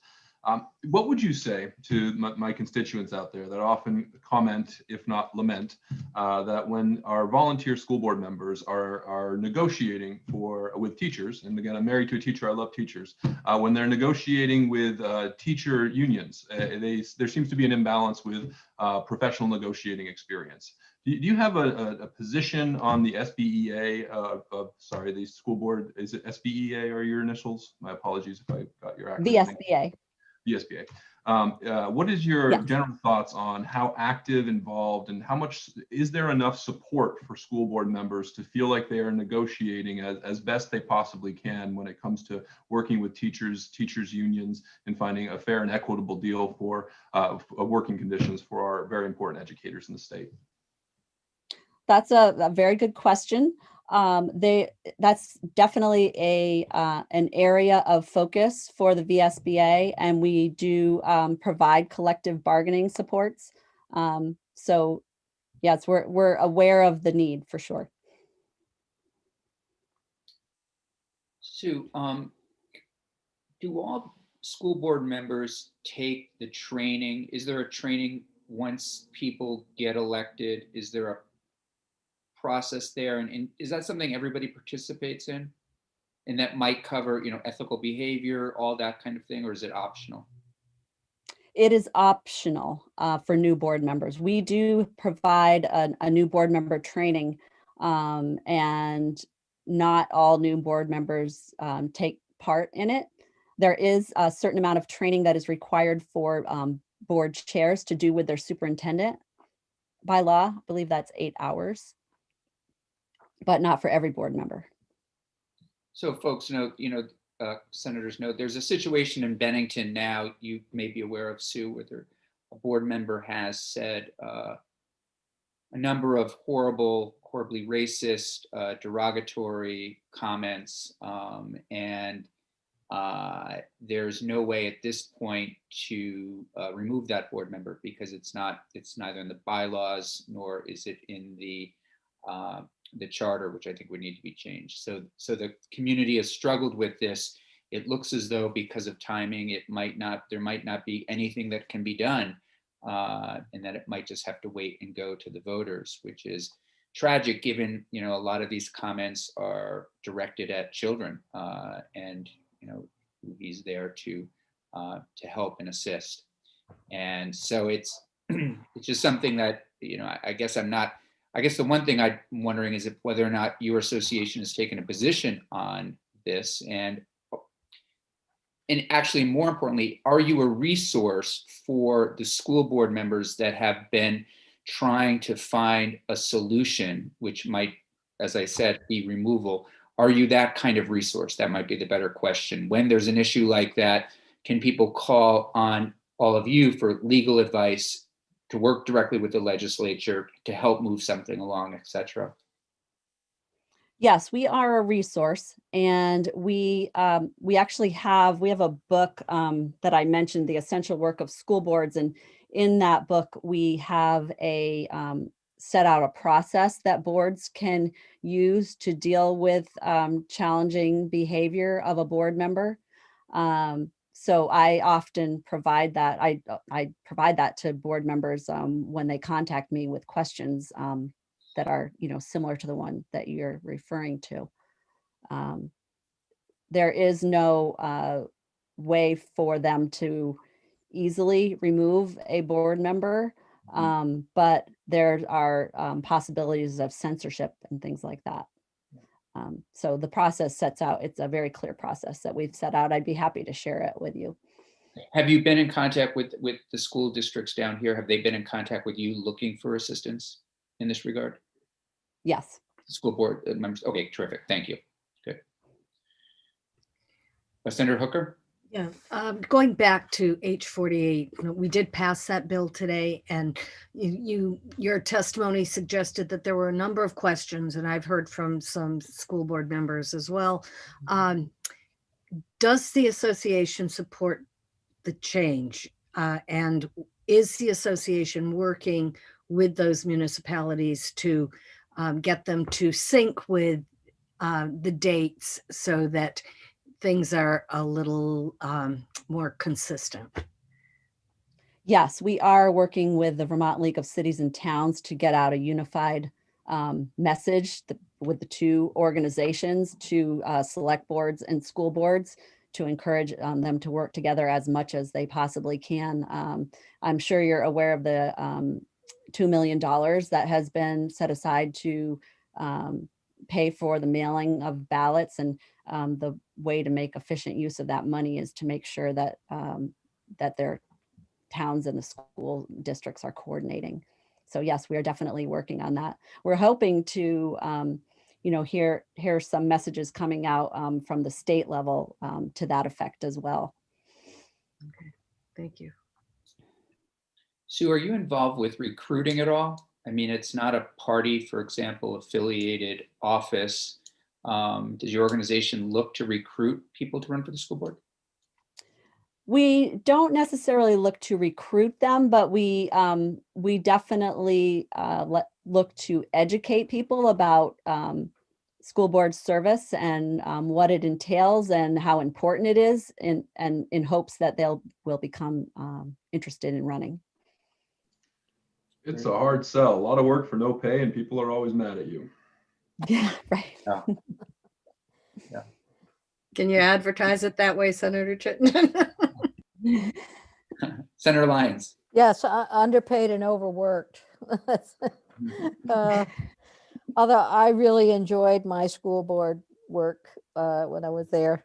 But one of the things that's sort of been mentioned, and I think is an interesting point of conversation, is the relationship between the school and the municipality, and how in different places there's a very close working relationship, and then in others there's not. And since the consolidation in Act 46, have you seen a change in that in any way? Is there a move to greater cooperation or less? Just curious. I don't know that I could really answer that question generally. I think it is specific, different areas of the state may have different things going on. So that's a difficult question to answer. Any other final questions for Sue? Sue, thank you so much for joining us. We look forward to continuing to partner with you. And I know you'll keep us updated on things, and certainly appreciate your time today. Thank you very much. Thank you. Bye. Bye. So I see our final witness has arrived, which is terrific. Holly, how are you? I'm doing great. Senator, how are you? Good to see you. One of the things I know Senator Perchlik has been involved in, I know the topic has come up in this committee for a long time, and that is after-school programs, after-school programming, and what that looks like in the state, what are some of the possibilities. And Holly, I got to know a little bit. It was 4 or 5 years ago when I was on this committee, and I know she was advocating for after-school programs then, and I'm grateful that you're continuing to do that work today. So what I thought we might do, Holly, is just, I for one would benefit from a broad overview of after school here in the state of Vermont. You know, I don't think it's universal, and you know, where is it? How is it doing? Some of the benefits of it, you know, and also I'd like to hear what's happening, you know, with regard to COVID and after school. And then I think the final thing I'll just mention, and it ties into everything, and that's, we've been talking about how, and this is not the right expression, it's not a winners or losers, but there are families and individuals that have been much more negatively impacted from COVID than others. And those are the families and young people that we really need to work on, work with, work for. Recognize and help. And so I'd like you to just keep that in mind as well as it relates to after school and how you might play a role in that kind of work. So with that, Holly Morehouse, thank you. Great, thank you so much. This is my favorite time of day. The hours of 3 to 6 p.m. are the after school hours. I know you have all had a long day, so I'm hoping we can have some fun together in the next 30 minutes or so, looking at some data, seeing what young people are saying about mental health, thinking about youth engagement and youth involvement, and planning a path forward. I am the executive director of Vermont After School. That is, it's a statewide nonprofit that's been around for about 11 plus years. We work with about 450 or so after school, summer, youth serving organizations across the state, children from kindergarten through 12th grade and often beyond. And as a statewide after school network, we have been nationally recognized for the professional development we provide to the field, for our initiatives around science, technology, engineering, and math in Vermont, around our initiatives in the out of school space around social emotional learning. We have also been internationally recognized for our work on youth voice and primary prevention. So we have a lot to work on, and a lot has happened in the last 10 plus years in Vermont. I don't know if it was intentional, in addition to being in the after school time space on your committee schedule, but it was also really interesting to listen to the state colleges. Just as one sort of starting point connection, Robert Putnam in his 2015 book, Our Kids, shared about a project that found that youth who were involved in extracurricular activities and after school programs on a regular basis in high school were 70% more likely to go on to college than their peers who are not involved. There are so many connections between early childhood, K-12 education, and higher ed that after school is that glue across all those connections. The other piece, Senator Campion, when you mentioned wanting to be the education state, you know, over a decade of research in after school has shown that we will never make progress in becoming an education state or addressing the academic achievement gap or really meeting the needs of our students if we don't take into account the time outside the school day and over the summer. It happens on a number of levels. We have parents who contact us all the time. They want to live in communities that have programs. They need to live in communities because they need to work. They need after school programs. They need summer learning programs. They know that that's what helps get their children ahead. It helps them get into college, helps them find career paths forward. And as we have seen very starkly throughout COVID, that communities that had strong after-school programs, strong summer programs, strong youth-serving organizations that could partner with the schools were the ones that were able to offer so many more resources. And we're going to look at what some of those resources were. So many more resources, you know, from food to academic support to childcare. And we have other parts of their state that would, because they don't have those players in their community, really saw great disparities in what they could provide. And so that learning point. The last piece I want to tag to is when you talk about civic engagement, I would say after school programs in Vermont are leading the way on youth voice.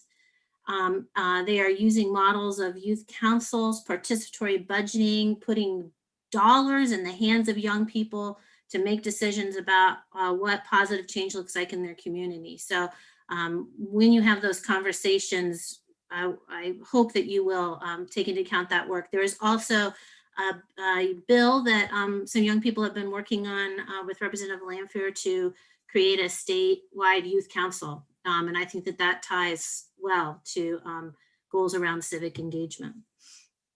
I have some documents that I wanted to share, and Senator Campion, is it okay if I share my screen? Please. The first of these is really a background. If you're new to the issue of after school, this Resilience and Strengthening Families document gives you some of the basic data. It connects to a larger report that we put out in 2019. But really, the takeaway from this is that access to after school programs is really a cross-cutting issue. It's one of those issues where you invest in one program and you hit economic issues with working families, you hit education issues with the achievement gap and summer learning loss, you hit prevention issues with substance misuse and risky behaviors, you hit food issues by providing access to healthy food and snacks for children and youth, you hit mental health issues, self-esteem, workforce development. It really is one of those spaces. Part of what makes it such a powerful space is that it's a creative space. And it's this mix of education, guidance counselor, learning, childcare, positive youth development. It's about taking students out into the community, bringing the community into the programs. So it's really a rich space to look at education and well-being for youth. So this initial document covers like some of the key data points and each of those areas.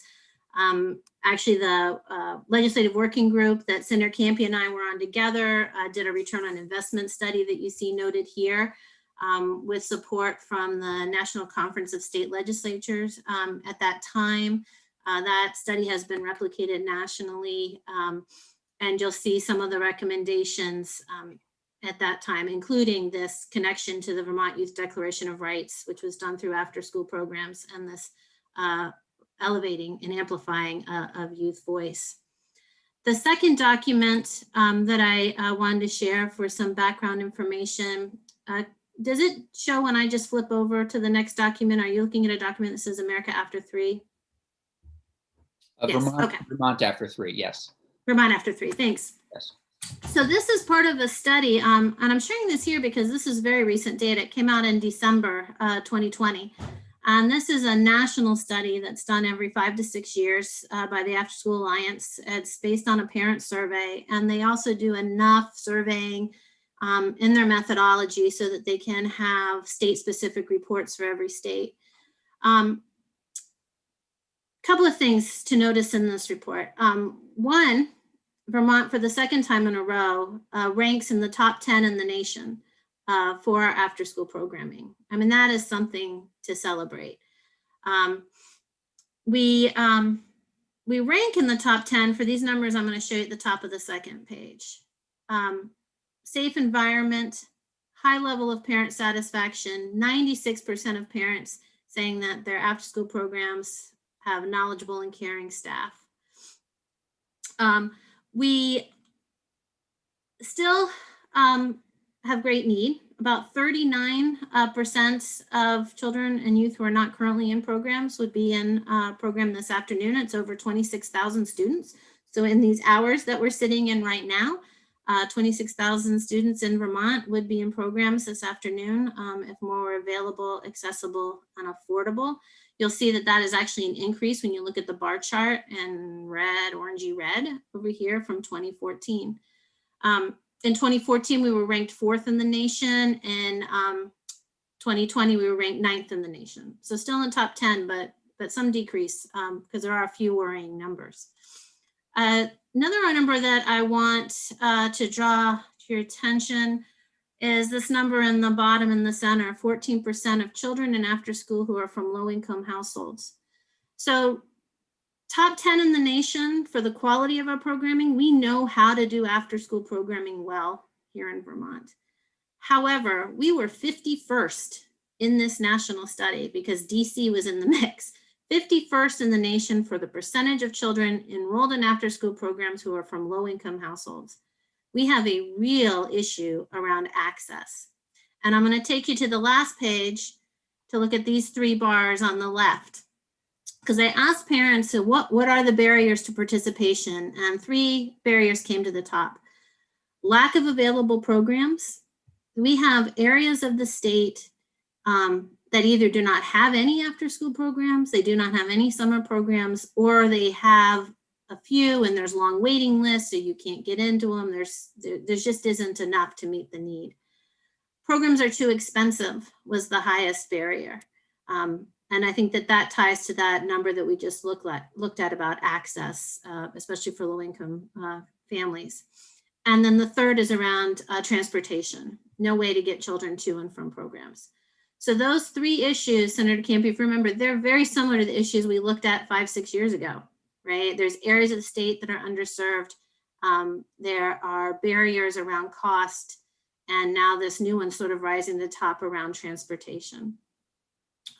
So there's some other numbers in here to look at. There's a lot of support. It's a bipartisan, tripartisan issue to support after school. And, Vermont in this last year in 2020 has made some really important progress, including the governor's initiative for universal access to after school, as well as the task force that Senator Perchlik and I are serving on.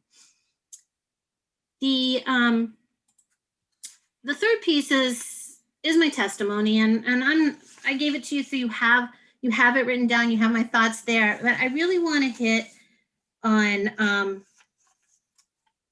some overviewing areas. I want to talk about the highs during COVID.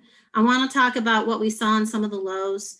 I want to make note of the progress we made as a state since March, really addressing after school and out of school time. And then I want to draw attention to the continuing challenges that we see. The highs really are covered in these first 2 pages. And where it comes from is the way that the field stepped forward. I mean, taking you back to March, schools had to quickly go remote and they had to close their buildings. And there was for a while this misunderstanding that after school programs just no longer existed because school wasn't happening in the same way. That was not true. After school programs morphed and changed and stepped up in so many different creative ways. They became resources for families, providing information about unemployment, access to food, mental health services. They stepped forward to provide childcare for essential workers. They expanded their hours to meet the needs of working families, even while schools were offering less in person. Over the summer, when a number of school buildings continued to be closed, they found alternative places to hold summer programs, and it really was this after-school field that stepped forward to meet the needs of summer, and that was coming from this place of students have already missed 3 months by then, right, of in-person learning. We're already falling behind. We couldn't wait another 3 months, right, to bring them back into safe spaces. And so working very closely with the Department of Health, finding ways to run summer programs. Communities that were able to have programs running summer programs also were a step ahead when it came to school reopening, because they had professionals who had already been working with the COVID health and safety guidelines for months and bringing children into common spaces and working with staff and families about those procedures. And some of them will even talk about how it was teaching the students the mindsets of how to be in a common space, right, under the COVID guidelines safely. Schools and communities that had those programs in place were able to start from a point of strength, right, when it came back to reopening schools in the fall. Access to food was very important. Many after-school providers moved on to the school food distribution teams. They were on the buses delivering meals. They put together take-home kits for STEM or arts with activities and supplies that went home to children and youth. They created virtual programming opportunities. Sometimes they were for teens just to get together and connect on Google or Zoom or FaceTime. Sometimes they were outdoor activities that sent kids outside in their backyard, and then they'd come back and share, really creative in how they were connecting.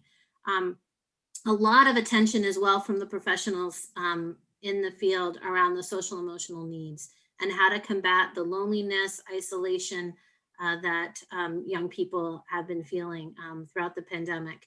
Also, a lot of attention of how to create things like youth councils, and we have engineering clubs that are running right now that really get at youth agency. How do we increase youth agency in this time where so many youth feel stressed and helpless? Really important piece of the puzzle.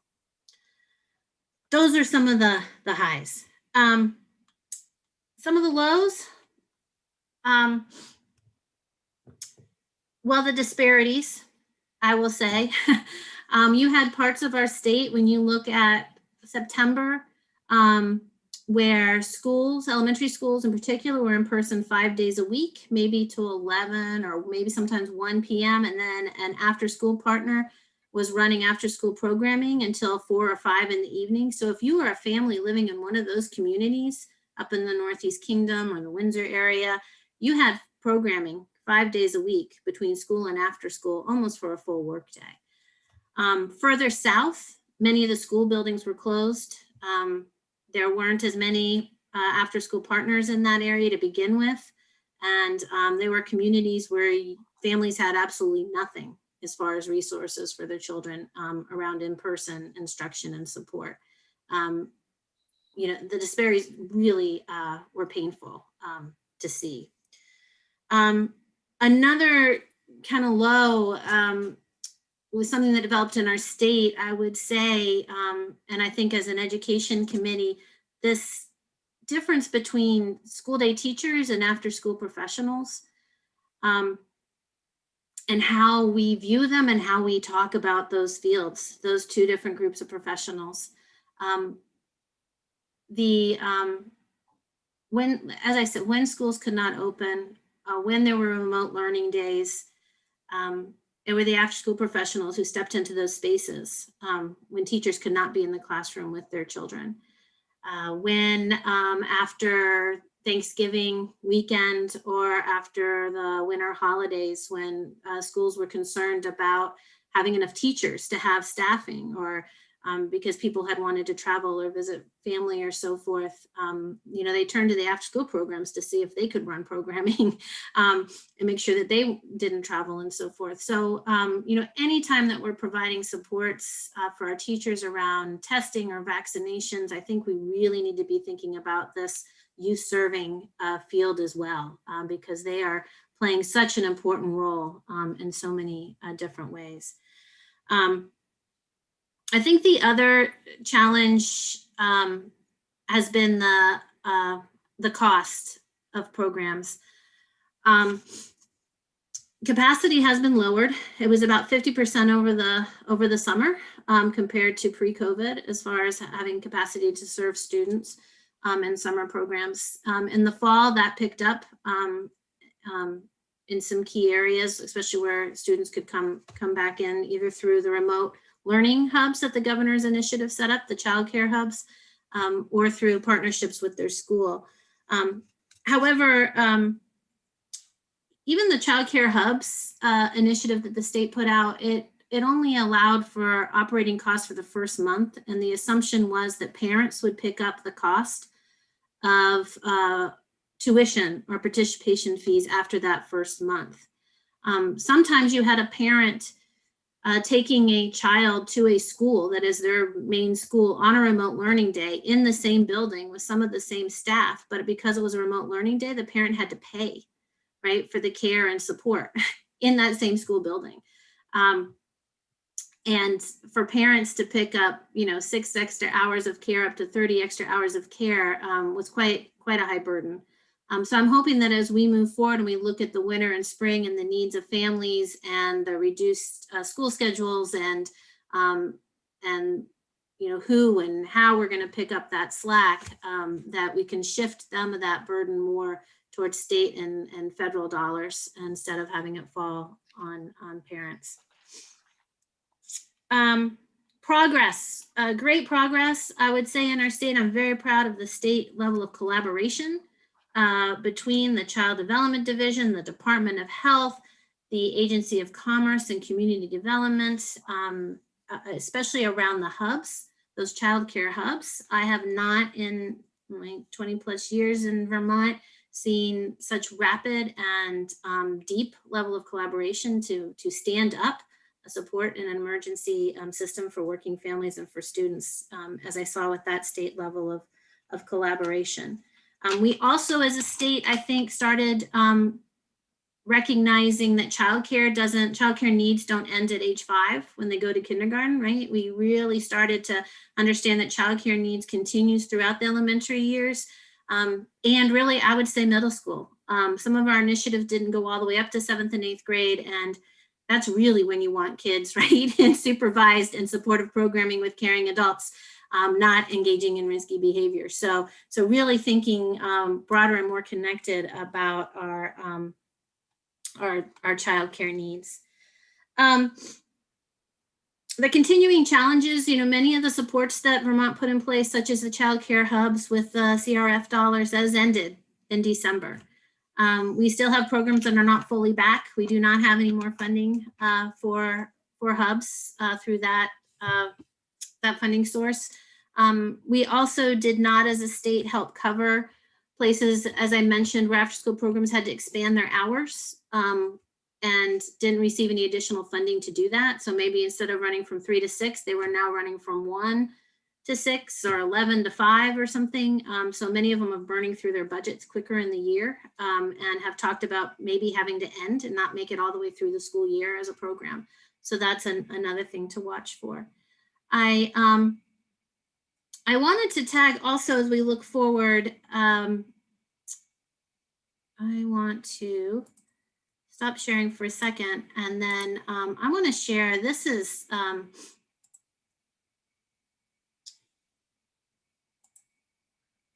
I sharing? I lost your faces. I hate when that happens. How about that? There you go. All right. Vermont After School has partnered with 5 communities and researchers from Iceland on the Vermont Youth Project. Iceland has probably the strongest global model on primary prevention. And we're in a 5-year memorandum of agreement with them. And our 2nd year of data, we just collected 7th through 12th graders just last October. And in the survey this year, in those 5 communities, 2 of which are in Rutland County, for the senators from Rutland County, we added COVID-specific data questions. And I think this is some of the only survey data I've seen in Vermont yet directly from our youth. And I want to draw it to your attention as an education committee. This first chart that I'm sharing, you'll see it's got 7th and 8th grade on one end, 9th and 10th in the middle, 11th and 12th on the right. The green bars are for this is for the total for all 5 communities. These are where students answered that things have gotten a little or a lot better. The yellow bars are no change, and then the aqua light blue bars are where students said it's a bit worse or a lot worse. This first chart is about how COVID has affected school connections. You will see that about half of our high schoolers are saying school connections are a bit worse or a lot worse under COVID. On the next slide, I want to share, this is specifically about mental health. Asking them in what ways has COVID affected their mental health. Once again, you'll see particularly for 9th through 12th graders, 46% of students have said that it has gotten worse since COVID. How has it affected their educational experience, including their interaction with teacher and classmates, particularly 11th and 12th graders? Almost 60% say it has gotten worse. About 50% of the 9th and 10th graders have said it has gotten worse. This chart is around loneliness. How did it affect your level of loneliness? Once again, over half of our 11th and 12th graders have said that loneliness has gotten worse. Feeling anxious. Once again, all of our high schools, about 50% are naming that they feel more anxious. This is just a subset of that data collected from the fall, but it's really telling and it's quite real. Which brings me back to my final recommendations. When we look at how to move forward in 2021 and 2022, I hope that we look at educational supports in a very broad lens. I hope that we talk not only about learning loss, but we talk about mental health and social emotional learning. I hope that we talk not only about what schools can do, but what about after-school programs, youth serving organizations, summer programs, and all those wraparound services can do in this mix. At the end of my report, I've noted 3 of the federal funding sources, the new ESSER relief dollars, that all of these 3 can be used for childcare and or after school and education. I'm hoping that as a state, we'll be able to leverage some of those dollars. I hope in winter and spring, we can meet the needs on remote learning days, the expanded after school hours that are needed right now for our students and for our working families. I hope that we can do a summer learning summit that pulls all these partners together and make this summer the summer about community connection and learning. That is what our young people need. We need 6 to 8 weeks of full summer programming, and we need to be moving on that now. And as we move into next fall, I'm hoping that these supports around social emotional learning, youth voice, youth agency, youth advocacy continue to be themes, you know, as we move towards becoming the education state and we don't lose those pieces. So I will pause there and take questions, or I'd love to hear comments on what you're thinking as well. Thank you, Holly. I just want to kick it off by saying, you know, we've asked Jeff Fannin of the NEA to kind of start to gather folks a little bit and look at the issue of remediation. You know, this is sort of post-COVID remediation, and broadly speaking, you know, what might students have missed? What do we need to be doing? Mental health issues, the range of things. And so rather than all of us talk in our silos and each of us go to sort of each committee with a presentation, I'm hoping to have Jeff kind of take the lead on this talk. I know he's reaching out to the Superintendent's Association, the Principals Association, others, and I think you should just be a part of that. And I would just recommend reaching out to him. You know, how can after school, how does after school fit into this? You know, what does a summer look like? Now we're hopefully might be leaving COVID in some regards, or even if we're not, how does after school play a role in working with folks, with young people? The other thing I just want to mention, and that's one of my interests, is literacy. And you know, one principal did say to me not long ago, you know, you could put a kid in and he wasn't talking specifically about, I think, after school, but let's take the summer. You know, you can put the kid into a summer program for 4 weeks, but unless that person knows how to teach literacy, really has the tools, it really, it's not going to make the difference you want it to make. So again, I would just, you may be doing this. I'm just putting it out there that, you know, working to make certain that your folks have those tools so that, you know, I could read to my nieces and nephews for 4 weeks. It might make a difference. I would think it would. But to teach literacy, reading and writing, I would think those are what's out there, and just to get the best to your folks. I agree. I think that goes for literacy. I think it goes for STEM. Sure. And, you know, there's two approaches. You know, one is there is power in after-school programs or summer programs being closely connected to the school day. Like, that's been proven in the research. Mhm. It doesn't mean, sometimes teachers are teaching in after-school, but it doesn't mean that all the teachers have to be teaching there, but communicating with staff. This is what the youth are working, right? These are what my students are working on. You know, here's what I'm seeing. Here are the pieces. And then in after school, they can take those and use hands-on learning and other creative ways to get at those same concepts. The other thing that we found over COVID is even when we offer dollars, like through the Hubs program, not every school wants to run after school, and not every school wants to run summer programming. They didn't want to. They wanted somebody else to.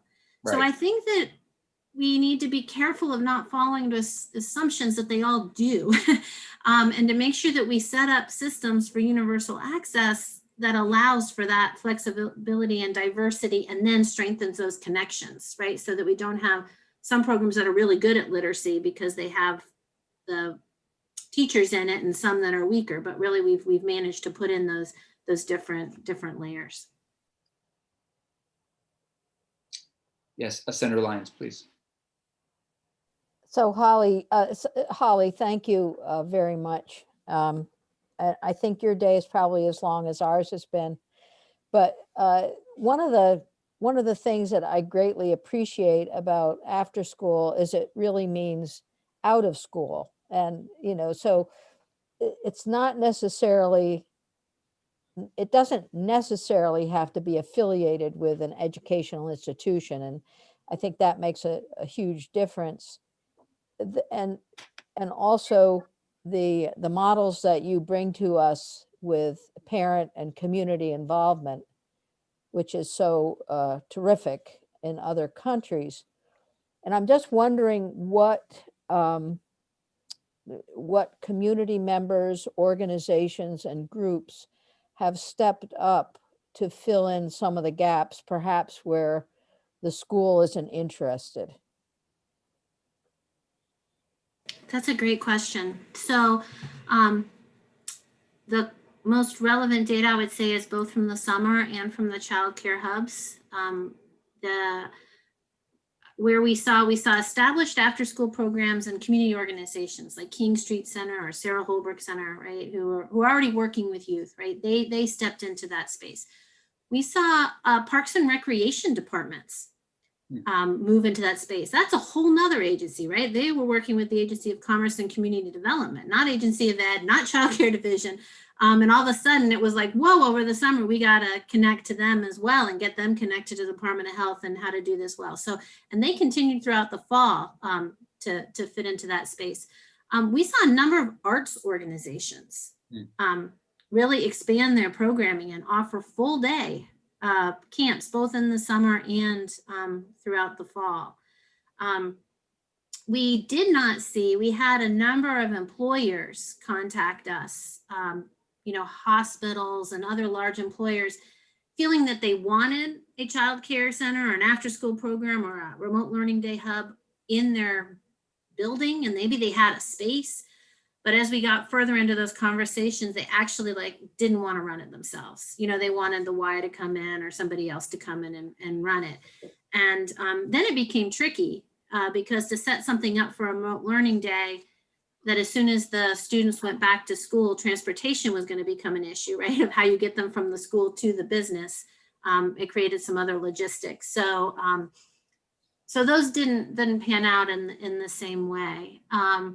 Who else stepped into that space? There were some private providers of youth programming, gymnastic studios, fitness centers, martial arts, who also expanded their program offerings. And so it was a very, of course, a very Vermont, very intricate sort of who's in the community and who can leverage. Libraries are another space that were leveraged during COVID.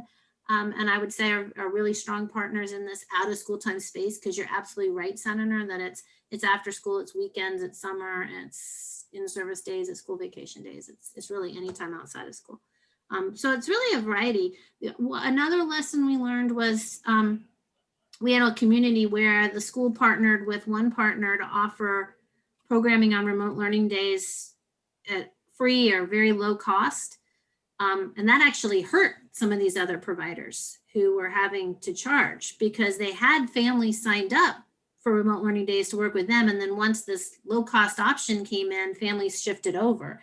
And then some of those providers were actually in danger of having to close or lay off employees and so forth. So because it's a complicated and diverse landscape, we have to be really careful with how we implement solutions. For sure. Thank you. Thanks. And thank you for all your work. What you've accomplished over a very short time, relatively speaking, has been really outstanding. So thank you. Yes, you're welcome. And thank you for your interest. On the broader like community-based models, that Vermont Youth Project I mentioned, and where this data came from about the mental health, and the sites are in Rutland and Franklin County. I just want to name some of the players that are at that table are hospitals, pediatricians, mental health providers, Boy Scouts, Girl Scouts, Boys and Girls Club, prevention networks, town aldermen, select boardmen, mayor, police and sheriff departments. And I would say that project in particular in my head is really those 5 communities trying to take what we see in Iceland and Finland and the best of the best in Vermont, and how do we make our communities and the built environment around youth the best places for young people to grow up. And third space, out of school time is a key component of every one of those discussions. Senator Perchloff, did you want to add something? I saw you unmute yourself, and I know you've been on this committee for a while now. Yeah, I wanted to reiterate the thanks to Holly and her organization for just raising the level of knowledge of after school in the state and working tirelessly to promote it.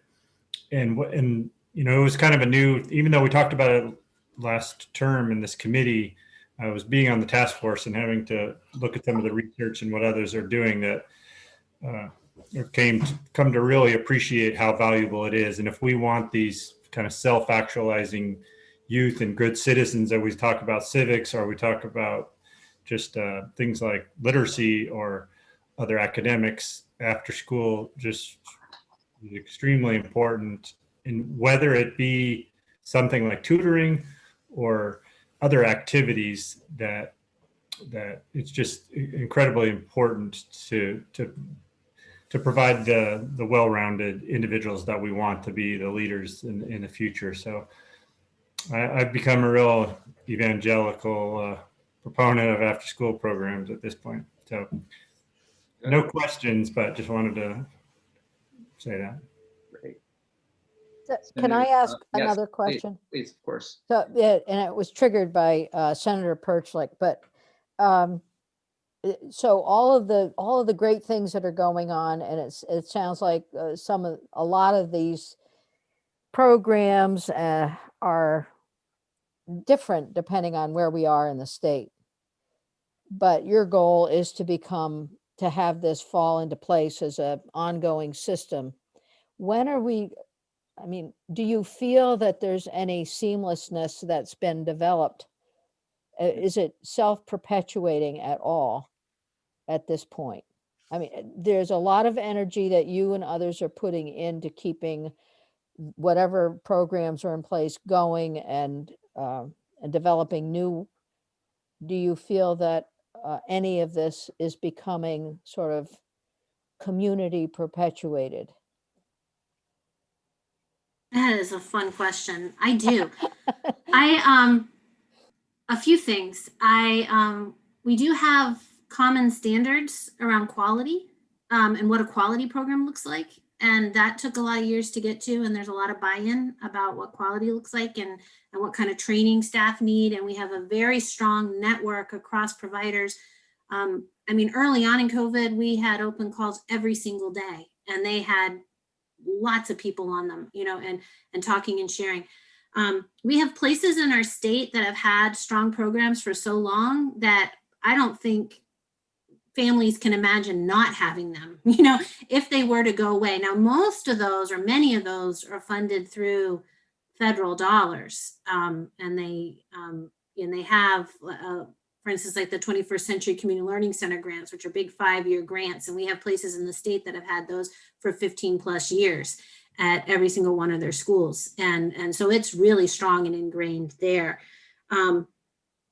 I think the other piece where I think we've done a really great job at making people want to have programs. And a couple of data points on that, when the legislature put $600,000, it was in 2018, of the tobacco settlement funding, put that aside for access to after school and summer learning programs. Vermont After School worked with the Child Development Division around granting those dollars out. So we had $600,000 to grant out over 2 years. And we received over 100 requests, and the amount of money requested was about $5.5 million for that $600,000. And the requests were coming in from homeless shelters and science museums and churches and schools and all different kinds of players in different communities, and communities that I hadn't even heard of, that I had to look up, and that see this need and wanted to move forward. We had some additional money just in this past December of 2020 to run a smaller competition. We had about 60,000 left from the state that wasn't used under COVID. And then the Vermont Community Foundation gave us an additional $50,000. So we had $110,000, and we're like, let's run a competition. The CRF money's ending. Let's get this out. It was a quick turnaround. I think it was like 10 days or something. And we received 84 applications with requests over $900,000 for the $110,000. The need is there, right? Like, we have done a really good job at raising awareness, people seeing knowing what they need, and communities moving to try to do it. Where they're getting stuck is in who pays for it, who owns it. Do the schools pay for it? Do the parents pay for it? Do the town pay for it? How do we pay for this cost? And it's really an ownership question too, that we also have in our state. We're having now, you know, where does it sit? Does it sit with the Agency of Education? Does it sit with Child Development Division? Is it a health issue? Is it, right? So I think that's, you know, those are some of the questions we need to answer.